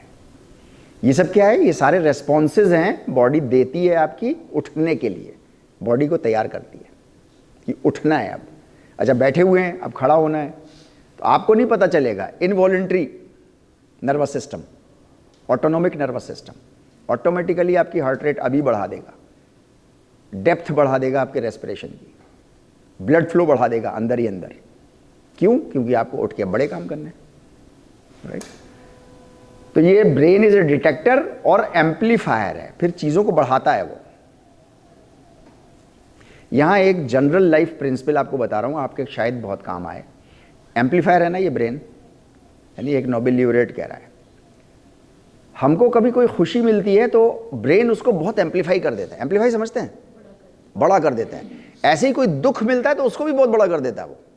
ओ भाई अब तो कुछ नहीं हो सकता यार, अब तो खत्म हो गई, लाइफ ही खत्म हो गई यार, अब क्या बचा मेरे पास यार। हाँ ऐसा सच में, मतलब ब्रेन, सबका ब्रेन ऐसे ही करता है।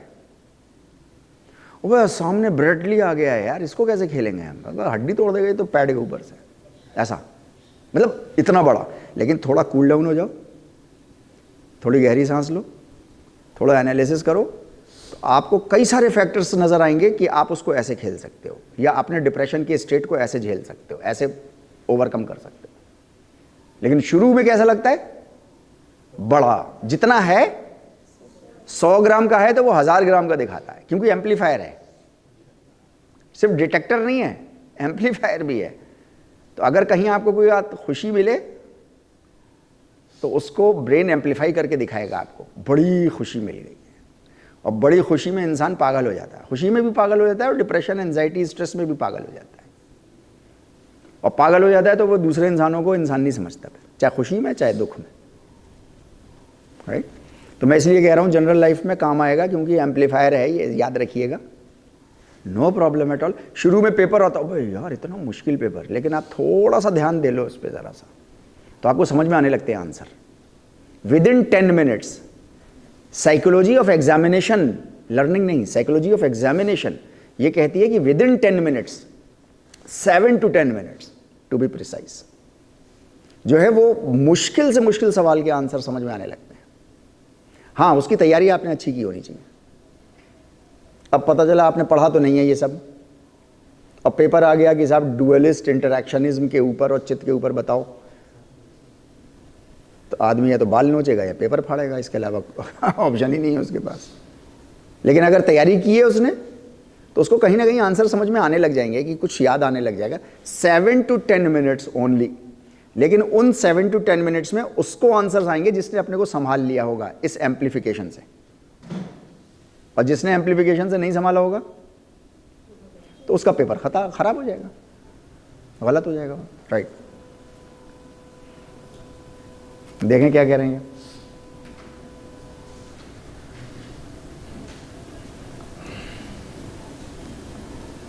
काम कैसे करेंगे ये डुअल इंटरैक्शनिज्म? हाँ, न्यूरोट्रांसमीटर से। न्यूरोट्रांसमीटर्स आपको पता ही है, देखे ही हैं आपने, ये है नहीं, राइट। ये प्रोसेस पढ़े ही हैं आपने सारे, एनाटॉमी में हम लोगों ने पढ़े हैं सब, याद नहीं होंगे लेकिन मैकेनिज्म हमने ऐसे ही पढ़ा है पूरा। एक्शन पोटेंशियल होता है और ऐसा CO2 कैल्शियम आयंस ऐसे निकलते हैं, ऐसे निकलते हैं, है नहीं, यही सब पढ़ा है ना हम लोगों ने। इन न्यूरोट्रांसमीटर से ही वो इंटरैक्शनिज्म हो रहा है। इसको इलेक्ट्रिकल इंपल्स भी बोलते हैं, है नहीं। तो ये एक्चुअली सब क्या कह रहे हैं, रिलीज ऑफ न्यूरोट्रांसमीटर्स से वो डुअल इंटरैक्शनिज्म हो रहा है बॉडी में, यही एक मैकेनिज्म है। तो जो चित्त है उसके पास कोई सिनेप्स नहीं है, साइनेप्टिक क्लेफ्ट नहीं है, न्यूरॉन नहीं है, न्यूरॉन ब्रेन के पास है। ब्रेन की स्टेट उस पर इफेक्ट कर रही है, वहां वो घुमा रहा है उसको, घुर्र करके एनालिसिस कर रहा है, डिसीजन ले रहा है, और फिर वो डिसीजन रिले कर रहा है ब्रेन को, तो ब्रेन फिर न्यूरोट्रांसमीटर्स रिलीज करके मसल्स को कह रहा है, डाइजेस्टिव सिस्टम को कह रहा है, एंडोक्राइन सिस्टम को कह रहा है। ऐसा डुअल इंटरैक्शनिज्म चल रहा है।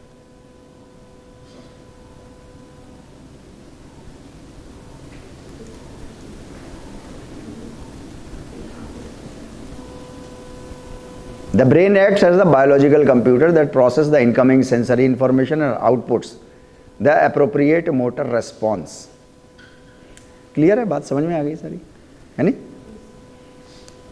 सारे सेंसेस को हम इस्तेमाल करते हैं, एनालिसिस जजमेंट वहां होता है उस कॉन्शियस पर्सन पे जिसको चित्त बोलते हैं योग में, और फिर वो मोटर रेस्पॉन्स वापस देता है कि अब करना क्या है, यानी बिस्तर की तरफ जाना है लेटने के लिए, या थोड़ी देर 5-7 मिनट बचे हैं तो चलो सोफे पे ही चेयर पे बैठ के आराम कर लेंगे। मतलब अलग अलग डिसीजंस होंगे सबके। मुझे जो है वो विद इन 20 मिनट्स अगर किसी का इंतज़ार करके आराम करना होता है, कुछ करना होता है, तो मैं ज़मीन पे लेट जाता हूँ और कुर्सी पे पैर रख लेता हूँ ऐसे करके।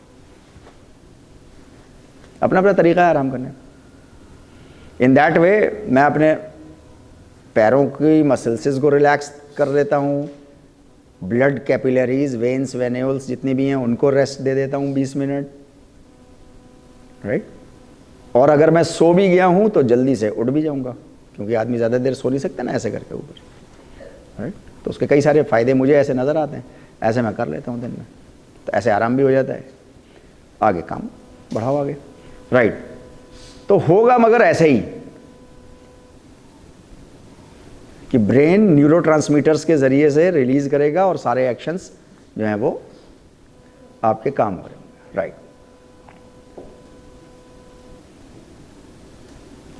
ठीक है। Parts of the diencephalon located in the higher brain stem. Higher brain stem highest brain mechanism कहलाता है। एक्लीज सर ने इसको कहा है लाइजन रीजन, जहां पे दो चीजें आपस में इंटरैक्ट करती हैं। ये कहीं से शुरू करते होंगे ना करना। अभी तो हम लोगों ने मोटी मोटी बात करी, सांप देखा तो भागना है, सांप आंखों ने देखा, चित्त ने एनालिसिस करी और समझा कि ये सांप है। जिस बच्चे को नहीं पता होता ये सांप है तो उसको पकड़ भी लेता है, वो नहीं सीखा है अभी तक उसने अपनी जिंदगी में, तो पकड़ लेता है उसको। या रस्सी है तो आप पकड़ लेते हो, सांप नहीं है वो, राइट। तो वो ये तो मोटी मोटी बात हम लोगों ने करी, लेकिन थोड़ा सा सोचो जरा कि ये कहीं शुरू तो होता होगा ना। मतलब जहां चित्त है डायंसिफेलन में और ब्रेन है उसके बाहर, तो कहीं तो स्विचिंग होती होगी ना इनकी, जहां वो समझता होगा और जहां वो टुक से, हाँ मतलब वो अपने प्रोसेस शुरू करवाता होगा, तो उतने बीच में कहीं पे कोई पार्ट होगा, उसको ये कहते हैं, पेनफील्ड साहब ने नाम दिया है हाईएस्ट ब्रेन मैकेनिज्म है वो स्विच, जहां से ऑन ऑफ हो रहा है, राइट। एक्लीज उसको कह रहे हैं लाइजन रीजन। लाइजनिंग ऑफिसर्स होते हैं, लाइजनिंग ऑफिसर्स, लाइजन कहते हैं, हाँ मतलब है ना, जैसे हाँ कनेक्टिव पार्ट जो होता है ना। हम लोगों के समाज में जो है वो शादी कराने में, घरों में फूट डालने में बहुत सारे लाइजनिंग एजेंट्स होते हैं, लड़ाइयाँ करवाने में, हॉल में बहुत सारे लाइजनिंग एजेंट्स होते हैं। खुद ही स्ट्राइक पे बैठाते हैं, खुद ही वाइस चांसलर के पास जाते हैं, खुद ही वाइस चांसलर को एश्योर करते हैं अभी हटवाता हूँ सर, इधर आते हैं, ऐसे हटवाया और वहाँ वो बटन सही करके जी मैडम, ऐसा। मतलब एक सिस्टम है लाइफ का, क्योंकि प्रिंसिपल ऑफ टेकिंग है ना सब। बस दे दो मुझे, कैसे दे दो, उसके लिए कुछ भी, कितने स्टूडेंट्स का नुकसान हो जाए, क्लासेस कितनी ऑफ हो जाएं, कितने लोग मर जाएं, कितना, कुछ नहीं, मेरी सीट वाइस चांसलर मैडम के बराबर हो जाए, मतलब मेरी बात वो सुनने लग जाए, बस, राइट। डायंसिफेलन के ये बहुत सारे पार्ट्स हैं, ये थैलेमेटिक पार्ट कहलाते हैं सारे, epithalamus, subthalamus, thalamus, metathalamus, hypothalamus, thalamus, opticus, ये सब नाम सुने होंगे आपने, सिवाय इसके एक के। ये 6 पार्ट होते हैं उस डायंसिफेलन के जहां पर चित्त रिजाइड कर रहा है आपका। थैलेमस का नाम तो बहुत कॉमन सुना है हमने, चित्त के रिलेशन में नहीं सुना है, क्योंकि चित्त जो है वो कॉन्स्पिरेसी के तहत निकाला गया है बाहर, राइट, राइट। ये जो हायर ब्रेन स्टेम है, इसको आप देखो थोड़ा सा, हायर ब्रेन स्टेम ये है, medulla oblongata and mid brain and pons, ये हायर ब्रेन स्टेम, और उसके ऊपर ये थैलेमस वाला पार्ट, मतलब डायंसिफेलन वाला पार्ट, ये लोअर है और ये हायर पार्ट है। तो mid brain, pons and medulla oblongata, ये lower higher brain, lower higher brain, और थैलेमस जहां पे चित्त है वो, उसको पेनफील्ड सर ने क्या कहा है, हाँ उसको कहा उन्होंने highest brain mechanism, highest brain. ये लोअर ब्रेन है, वो हाईएस्ट ब्रेन है, क्योंकि चित्त वहां पर है, इसलिए उन्होंने उसका नाम दिया है, राइट। ये आपका वही पार्ट है जो पॉन्स वेरोली और वो सब आपने अभी देखा था। ये ऊपर आपका थैलेमेटिक रीजन है, 2 हिस्सों में ऐसे ही डिवाइडेड होता है, पीछे वाली स्लाइड में भी आपने देखा ना, ये 2 हिस्से हैं, ये थैलेमेटिक रीजन है, राइट। और ये ओवरऑल ब्रेन है हमारा। तो act as a switch between the person and the brain. कहीं बीच में जो है वो एक स्विच लगा है जहां ऑन ऑफ होती है चीज। ये बहुत इंटरेस्टिंग है, इसके लिए आपको आंखें खोलनी पड़ेंगी, चाहे तो मुंह हाथ धो करके आ जाइए, क्योंकि चित्त आपका ऑन भी हो रहा है, ऑफ भी हो रहा है।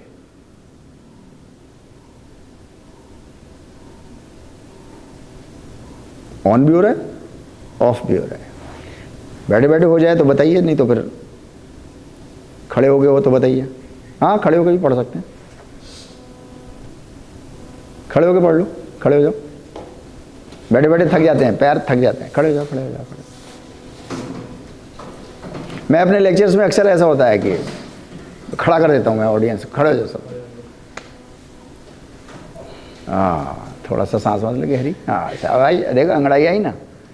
हाँ ले लो अंगड़ाई ले लो। हंसना वंसना है तो हंस लो।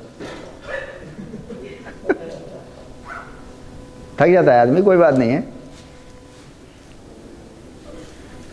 आप टीचर ट्रेनिंग कोर्स में हो, आपका काम है ये सीखना कि स्टूडेंट्स में इंटरेस्ट कैसे बनाए रहना है। ये भी एक तरीका है। एक अमेरिका की एक टीचर है, फीमेल टीचर है, तो वो तरह तरह के काम कराती है। वो क्या करती है, वो स्टूडेंट को ऐसे खड़ा कर देगी, फिर थोड़ी देर बैठा देगी, फिर उसके बाद उनको ज़मीन पे बैठा देगी, फिर उनको जो है वो स्ट्रेचिंग एक्सरसाइज करवाएगी, फिर उसके बाद उनको चेयर पे खड़ा कर देगी। तो बच्चों की कनेक्टिविटी बनी रहती है। कभी खुद टेबल पे खड़ी हो जाएगी, बच्चे बैठे रहेंगे। हाँ, कहती है कि मतलब मेरा काम क्या है, मेरा काम यही तो है ना, बच्चों का ज़्यादा से ज़्यादा अटेंशन मेरी तरफ रहे। वो कैसे आएगा, खाली बैठे बैठे तो आएगा नहीं, खाली बैठे बैठे तो सो जाएंगे बच्चे। और बच्चे जो वो छोटे बच्चों की है, वो एलिमेंट्री स्कूल की, वो बच्चे तो इतनी देर बैठ भी नहीं सकते। आप लोगों को तो ज़बरदस्ती बैठाना ही है हर हाल में। लेकिन आपको ये सीखना है कि छोटे बच्चों को आप कैसे कंट्रोल करोगे अगर आपको दे दिए जाए वो। राइट, मैं इसलिए कह रहा था इंटरेस्टिंग है, इसको खड़े होकर ही देखना चाहिए, है ना। राइट, अभी हम लोगों ने पीछे वाली स्लाइड में क्या देखा है कि कहीं भी चित्त है ऑन ऑफ होता रहता है, ये इधर से, यानी किन कंडीशंस में ऑन ऑफ होता है। राइट, सोते पे ऑन ऑफ हो जाता है चित्त जो है वो ऑफ, अपना सेक्शन ऑफ, ब्रेन से कोई ताल्लुक नहीं भाई। तभी तो उसको कॉन्शियसनेस नहीं पता ना, अब कुछ, या पता है उसको अभी कॉन्शियसनेस, पता ही नहीं उसको क्या हो रहा है। राइट, हिप्नोटिज्म हो गया, कुछ ट्रांस में चला गया कोई, राइट, तब भी उसको मालूम नहीं चलता, स्विच ऑफ हो जाता है। आजकल की कारें देखी हैं आपने, कार्स, बसेस, हाईवे देखे ना सब हम लोगों ने। राइट, अभी एक रीसेंट रिसर्च आई है कि एक्सीडेंट्स क्यों होते हैं, दिन में नहीं होते, रात में ज़्यादा होते हैं। उसके दो फैक्टर्स हैं, एक तो रात दिन में नींद पूरी ना की हो ड्राइवर ने, तब होते हैं, और दूसरा जो रीज़न है उस पर गौर करने वाला है। वो कहते हैं कि गाड़ियां जो बन रही हैं और जो हाईवे बन रहे हैं वो एक हिप्नोटिक स्टेट पैदा करते हैं। ऐसी आवाज़ आती है, पूरी सड़क ऐसी है, राइट, इंजन की एक नॉर्मल एक स्पीड है, कोई मतलब कोई एक आवाज़ आ रही है, और वो उसका आदी हो गया, और वो अब ये लंबे समय तक उसका ब्रेन जो है टुक। अच्छा, ये चित्त जो है वो अपने को स्विच ऑफ कर देता है ड्राइविंग के दौरान। अब ये जो स्विच ऑफ करता है, मैं क्या कह रहा हूं आपसे, वो बात इंपॉर्टेंट है कि जब से पहला इंसान था, जिसका नाम हम लोगों ने देखा था ना, स्वयंभू मनु या आदम, राइट, तब से लेके आप तक और आगे भी किसी इंसान को यह नहीं पता चल पाया आज तक कि वो सोया कब है, चित्त स्विच ऑफ कब हुआ है। आपने आखिरी बार रात में घड़ी तो देखी होगी, हाँ सोचो सर, कभी आपको याद है कि आप 12:20 पे सो गए थे? नहीं, आपने 12:20 पे घड़ी देखी थी लास्ट टाइम। सोए कब, वो स्विच ऑफ कब हुआ वो चित्त? आज तक किसी को नहीं पता चला। वही मैं कुछ टाइम पहले सोच रही थी। अच्छी बात है, इसका मतलब आप योग के लिए बने हो। राइट? तो ये जो ट्रांस वाली पोजीशन होती है, इसमें भी ऐसे ही होता है, पता ही नहीं चलता आप कब। इसकी टेक्निक्स होती हैं। जैसे एक टेक्निक तो ये है, हाईवेज पे गाड़ियां, अभी आप देखो, आप नोट करना, अब हाईवे पे जाना तो नोट करना, है नहीं, जगह जगह उन्होंने रंबल स्ट्रिप्स बनाई हैं जिसमें गाड़ी बोलती है घुर्र, फिर थोड़ी दूर चलोगे फिर आवाज़, आपकी गाड़ी को कोई नुकसान नहीं होगा लेकिन आवाज़ चेंज हो जाएगी। आवाज़ चेंज हो गई तो आप ट्रांस स्टेट से बाहर निकल आए, फिर आवाज़ आई ड्रर। अच्छा, इसकी भी आदत पड़ सकती है। तो उन्होंने वहाँ पे क्या किया हुआ है कि वो, हाँ मतलब लोहे की वो बना दी है, तो लोहे की और सीमेंट की में डिफरेंट आवाज़ होगी, तो ड्राइवर जागा रहता है, उसका चित्त जो है ऑफ नहीं होने पाता, ट्रांस स्टेट में नहीं जाने पाता। तो आप जब सोते हो तो वो ऑफ कर लेता है अपने को, कब ऑफ करता है ये किसी को नहीं पता आज तक। दूसरा, ये सारे स्टेट्स हैं, अनकॉन्शियस माइंड तो लेकिन रहता है। हाँ वो रहता है, तो वो तो मतलब एक मैकेनिज्म है, वो रह रहा है, लेकिन मैं वही तो कह रहा हूँ आपसे, वो अनकॉन्शियस माइंड कहाँ पे है, उचित छोड़ के आपको स्विच ऑफ कर दिया है उसने, लेकिन है तो आप ही के आसपास कहीं ना, कर रहा है वो, आपको सब कुछ दे रहा है वो, लेकिन अभी स्विच ऑफ हो गया। जो एक्सटर्नल इन्वायरमेंट की कॉन्शियसनेस है वो खत्म कर दी उसने। सर एनालिसिस तो चित्त के पास, जब एनालिसिस एनालिसिस नहीं कर पा रहे ना आप, सबकॉन्शियस लेवल पे आप डिसीजन मेकिंग नहीं कर पा रहे, कुछ नहीं कर पा रहे, है नहीं, राइट। एपिलेप्टिक फिट्स में जो है वो चित्त अपने को स्विच ऑफ कर देता है, क्योंकि वो अपना नुकसान नहीं बर्दाश्त कर सकता। डिपार्टमेंट में एक स्टूडेंट को पड़ जाता है ना बेचारी को, राइट, तो उस वक्त उसका चित्त जो है वो अपने को डिसएसोसिएट कर लेता है, वो सिर्फ उसकी बॉडी एपिलेप्टिक फिट में चली जाती है, वो रिगेन हो जाती है, वो अपने को एसोसिएट कर लेता है चुपके से, और या फिर डेथ हो जाए। डेथ को तो कहते ही है ना कि मतलब मेरे दादाजी चले गए, मेरे बाबा चले गए, इंतकाल हो गया, मतलब ट्रांसफ़र हो गया, है ना, तो ट्रांसफ़र हो गया, वो जो चित्त था वो ट्रांसफ़र हो गया, शरीर यहीं रह गया उसका। तो ये सारी स्टेट्स हैं जहाँ पर वो switch off on off on off on ऐसा करके होता रहता है। वो सारी स्टेट यहाँ पे भी हैं, यहाँ पे भी है, कोमा में भी है। कोमा में देखा है ना आपने, कई कई साल, कई कई महीने, कई कई दिन इंसान डेड स्टेट में पड़ा रहता है, मगर अंदर रेस्पिरेटरी चल रहा होता है उसका, हल्का ब्लड प्रेशर चल रहा होता है। बैठ जाए, राइट। अब ये आपको सारी वो चीज़ें पहुंच जाएंगी आपके पास, आप इसको देख लीजिएगा। मैं सिर्फ आप लोगों को ये बताने की कोशिश कर रहा हूं कि योग को समझने के लिए 4 प्रिंसिपल्स हैं। Benefit to all mankind, based on common sense, applicability in one's life and backed up by the researches, right. तो हम एस्पेक्ट्स कह लो, प्रिंसिपल्स कहो, प्रिंसिपल ज़्यादा इंपॉर्टेंट चीज़ होती है, अच्छी चीज़ है, यही उसूल है।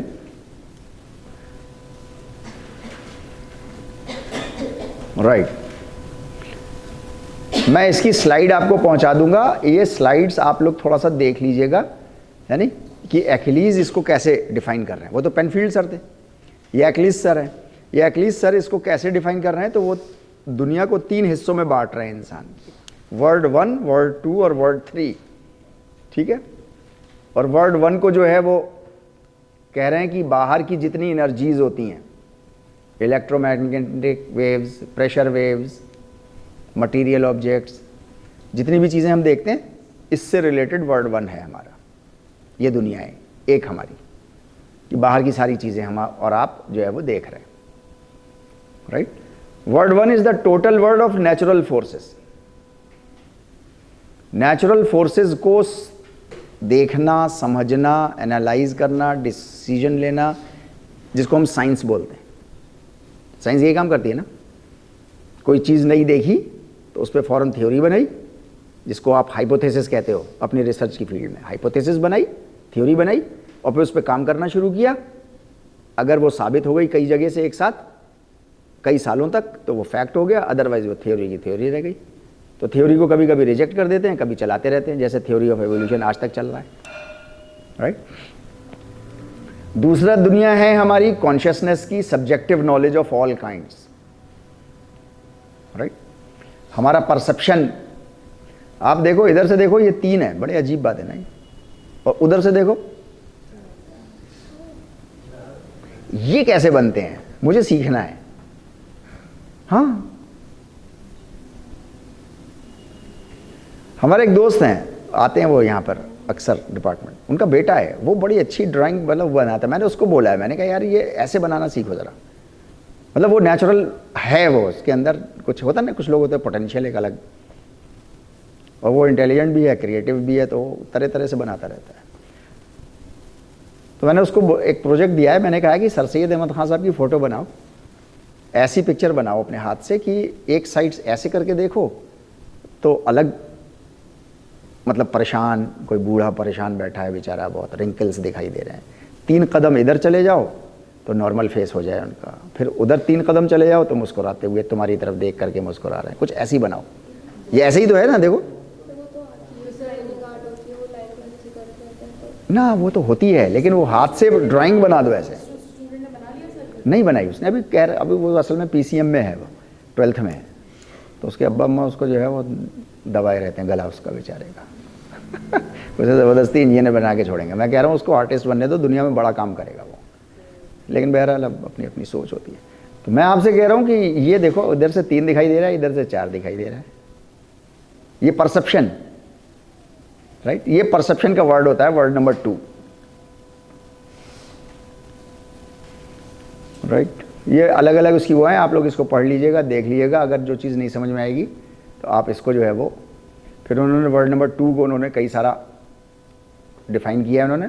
Word 2 is the primary reality, ये हमारी रियलिटी है। ये कुछ नोट्स के फॉर्म में आपके पास बहुत सारी चीज़ें नोट्स के फॉर्म में भी मैंने दी हैं, क्योंकि नई चीज़ें हैं ना सारी, तो आप लोगों को नोट्स लिखना बनाना, तो जो कुछ आप वहाँ लिख रहे हैं वो ठीक है, लेकिन यहाँ से भी सपोर्ट ले करके तब उन चीज़ों को ऐड करिएगा अपने नोट्स में, तो आप लोग अच्छे से नोट्स को। और फिर ये वर्ड 3 हमारा वर्ड ऑफ कल्चर है, जिसको हम तहजीब व तमद्दुन कहते हैं, सभ्यता जिसको बोलते हैं। कल्चर क्या होता है?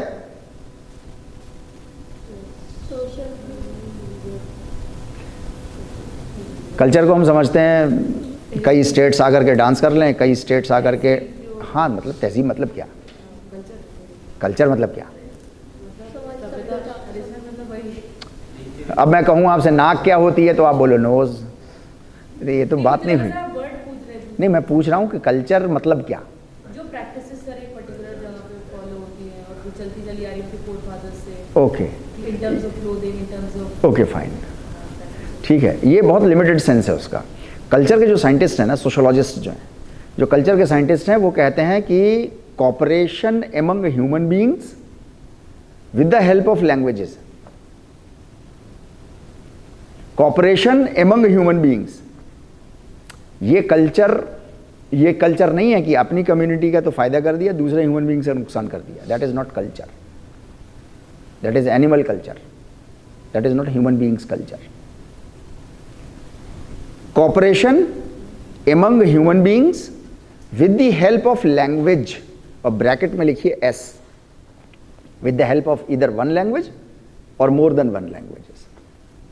भाषा का इस्तेमाल करके आपस में कॉपरेशन डेवलप करना। अब वो कैसे हो सकता है? वो कुकिंग से भी हो सकता है, फार्मिंग से भी हो सकता है, ड्रेसेस से भी हो सकता है, खाने पीने के अंदाज से भी हो सकता है, एक दूसरे के सीख लो, है ना, उसको कल्चर। तो वो कल्चर के छोटे छोटे पार्ट्स हैं, वो कल्चर नहीं है। आज की डेट में वही कल्चर माने जाते हैं कि आसामी, कश्मीरी, उड़ैया सब जमा हो जाए एक साथ तो कल्चर हो रहा है। नहीं, कल्चर नहीं है वो तो डिस्प्ले ऑफ ड्रेसेस है एंड डिस्प्ले ऑफ डांस है या फिजिकल मूवमेंट्स है, दैट्स ऑल, है ना। With the help of languages, cooperation among human beings is called culture, है ना। आप देखो इसमें जो है वो the whole of language is here. इंसानों ने कल्चर बनाया और कल्चर ने इंसान बनाए।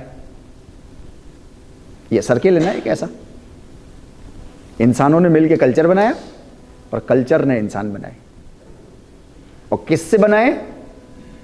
The whole of language is here, all our communications, all our intellectual efforts, कुछ भी वो सब कल्चर है।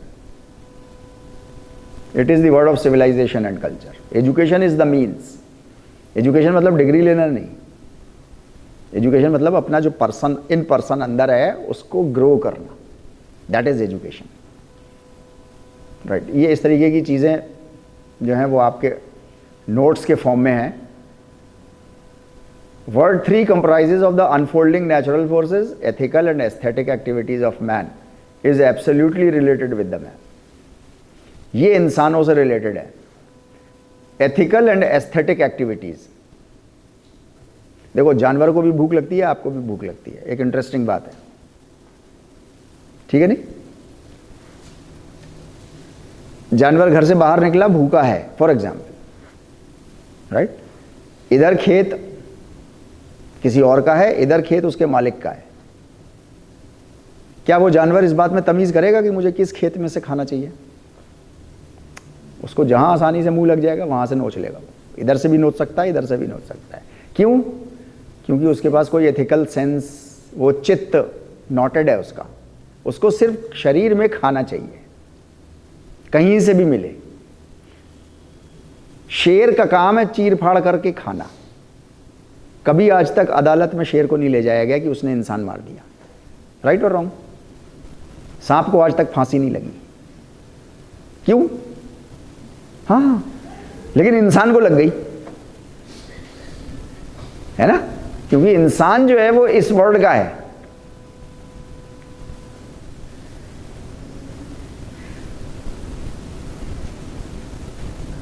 कुत्तों ने कितने इंसान मार दिए?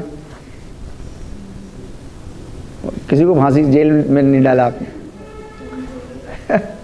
नहीं हो सकती ना उनको, क्योंकि वो जिम्मेदार नहीं है उस काम के लिए, क्योंकि उनके पास फ्री विल नहीं है। आपके पास फ्री विल है। जिसके पास फ्री विल होगी, चाहो तो करो चाहो तो नहीं करो, उसको जिम्मेदार ठहराओगे ना आप। किसी जानवर को, शेर को क्यों ठहराओगे? वो तो फ्री विल थोड़ी है उसके पास, वो तो बंधा हुआ है। उसको भी नहीं करते क्योंकि वो भी बंधा हुआ है नहीं, राइट? तो इंसानों के साथ क्या है कि एथिकल और एस्थेटिक एक्टिविटीज ऑफ मैन। यहां पे इंपॉर्टेंट चीज ये है कि वर्ड 3 में एकिलीज सर ने कुछ कहा है, इस पे मैंने नोट्स लगाए हैं कुछ। इन्होंने कहा है कि word 3 is the word that uniquely relates to man. वो ये कह रहे हैं, मैं इस पे ये कह रहा हूं कि which is completely unknown to animals, लेकिन मैं ये कह रहा हूं कि नहीं, एनिमल्स भी तो कल्चर में रहते हैं, वो भी तो अपनी आवाजें इस्तेमाल करते हैं कम्युनिकेशन के लिए, सही है ना, right? And they are not blind to this aspect. और वो ब्लाइंड नहीं है इस मामले में, अपनी स्पीशी से बात भी करते हैं, खुशी भी जाहिर करते हैं। आप देखो ना कुत्ता कैसे खुशी जाहिर करता है आपसे जब आप बहुत दिन बाद घर आते हो तो फौरन, राइट?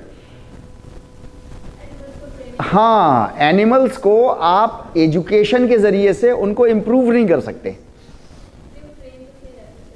ट्रेन आप उनको उतना ही तक कर सकते हो जितनी उनकी लिमिट है।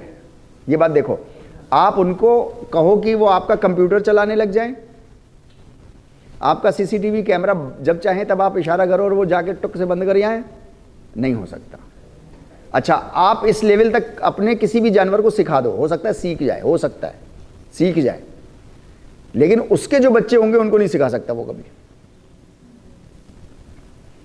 यानी वो एक था ना, वो गोरिल्ला फीमेल, उसको सिखा दिया था उन्होंने, वो कंप्यूटर पे बैठ के टाइपिंग कर लेते थे 7 मिनट में, आई लव यू, ये उसको सिखा दिया था उन्होंने। तो वो टुक, फिर एल, फिर ओ वी ई, फिर उसको पता था स्पेस दबाना है तो स्पेस। नहीं, लड़के कह रहे हैं यार हम क्यों नहीं थे उसके सामने। राइट, मैं ये कह रहा हूं कि अब उसके बच्चे, उसके 5 जनरेशन्स हुई, साइंटिस्ट रिसर्च कर रहे थे, 5 जनरेशन्स हुई, किसी को नहीं आता था लिखना पढ़ना, और उसको भी बस आई लव यू याद था, वी लव यू के नहीं आता था फिर उसको, क्योंकि उसको उतना ही सिखाया था। तो जानवर बाउंडेड सीख सकता है, क्योंकि नॉटेड है ना, वो बाउंडेड है तो नॉटेड सीख सकता है। इंसान जो है वो फ्री है, वो कुछ भी सीख लेगा, कुछ भी सोच लेगा, कुछ भी कर गुजरेगा सिवाय JRF के। ठीक है नहीं? तो मेरा अपना वो ये है कि जानवर कल्चर्स में रहते हैं, लैंग्वेज भी इस्तेमाल करते हैं। अकेली सर ने वो बात कही है, ठीक है, वो रेस्पेक्ट अपनी जगह उनकी, लेकिन ये बात कि जानवर भी रहते हैं, हाँ, वो अपनी एजुकेशन को मेंटेन नहीं कर सकते और ट्रांसफर नहीं कर सकते आगे अपनी यंगर जनरेशन को। इंसान की क्या है, क्या वो है कंडीशन, उसको सिखाओ। अभी उसकी सीख पूरी नहीं हुई है, उससे पहले ही वो आपको सिखाने लग जाएगा वापस पलट के। हाँ, अरे यार 4-5 साल का हमारा सबसे बड़ा बेटा जब 4-5 साल का था तो उसको ABCD सिखाई तो बहुत अच्छी बात सीख ली उसने, है नहीं? एक दिन उसने मेरे पेपर देखे, अब जाहिर सी बात है यार, हमारे तो वैसी नहीं होती ना, क्या कहते हैं उसको, वो आर्टिस्ट वाली जो होती है वो, तो कह रहा है अब्बा ये क्या लिखा है, तो मैंने बताया उसको ये ऐसे लिखा है, A लिखा है ये। आपको तो A लिखना भी नहीं आता।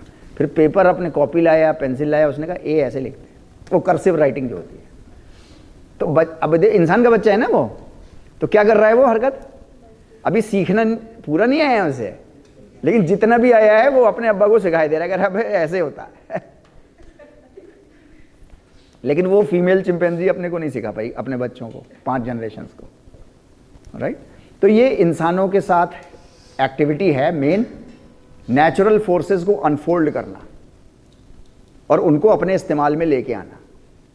जैसे ग्रेविटी पता लगा लेना, और ग्रेविटी टूटेगी कैसे ये पता लगा, ये किसी जानवर का काम नहीं है, ये इंसान का काम है।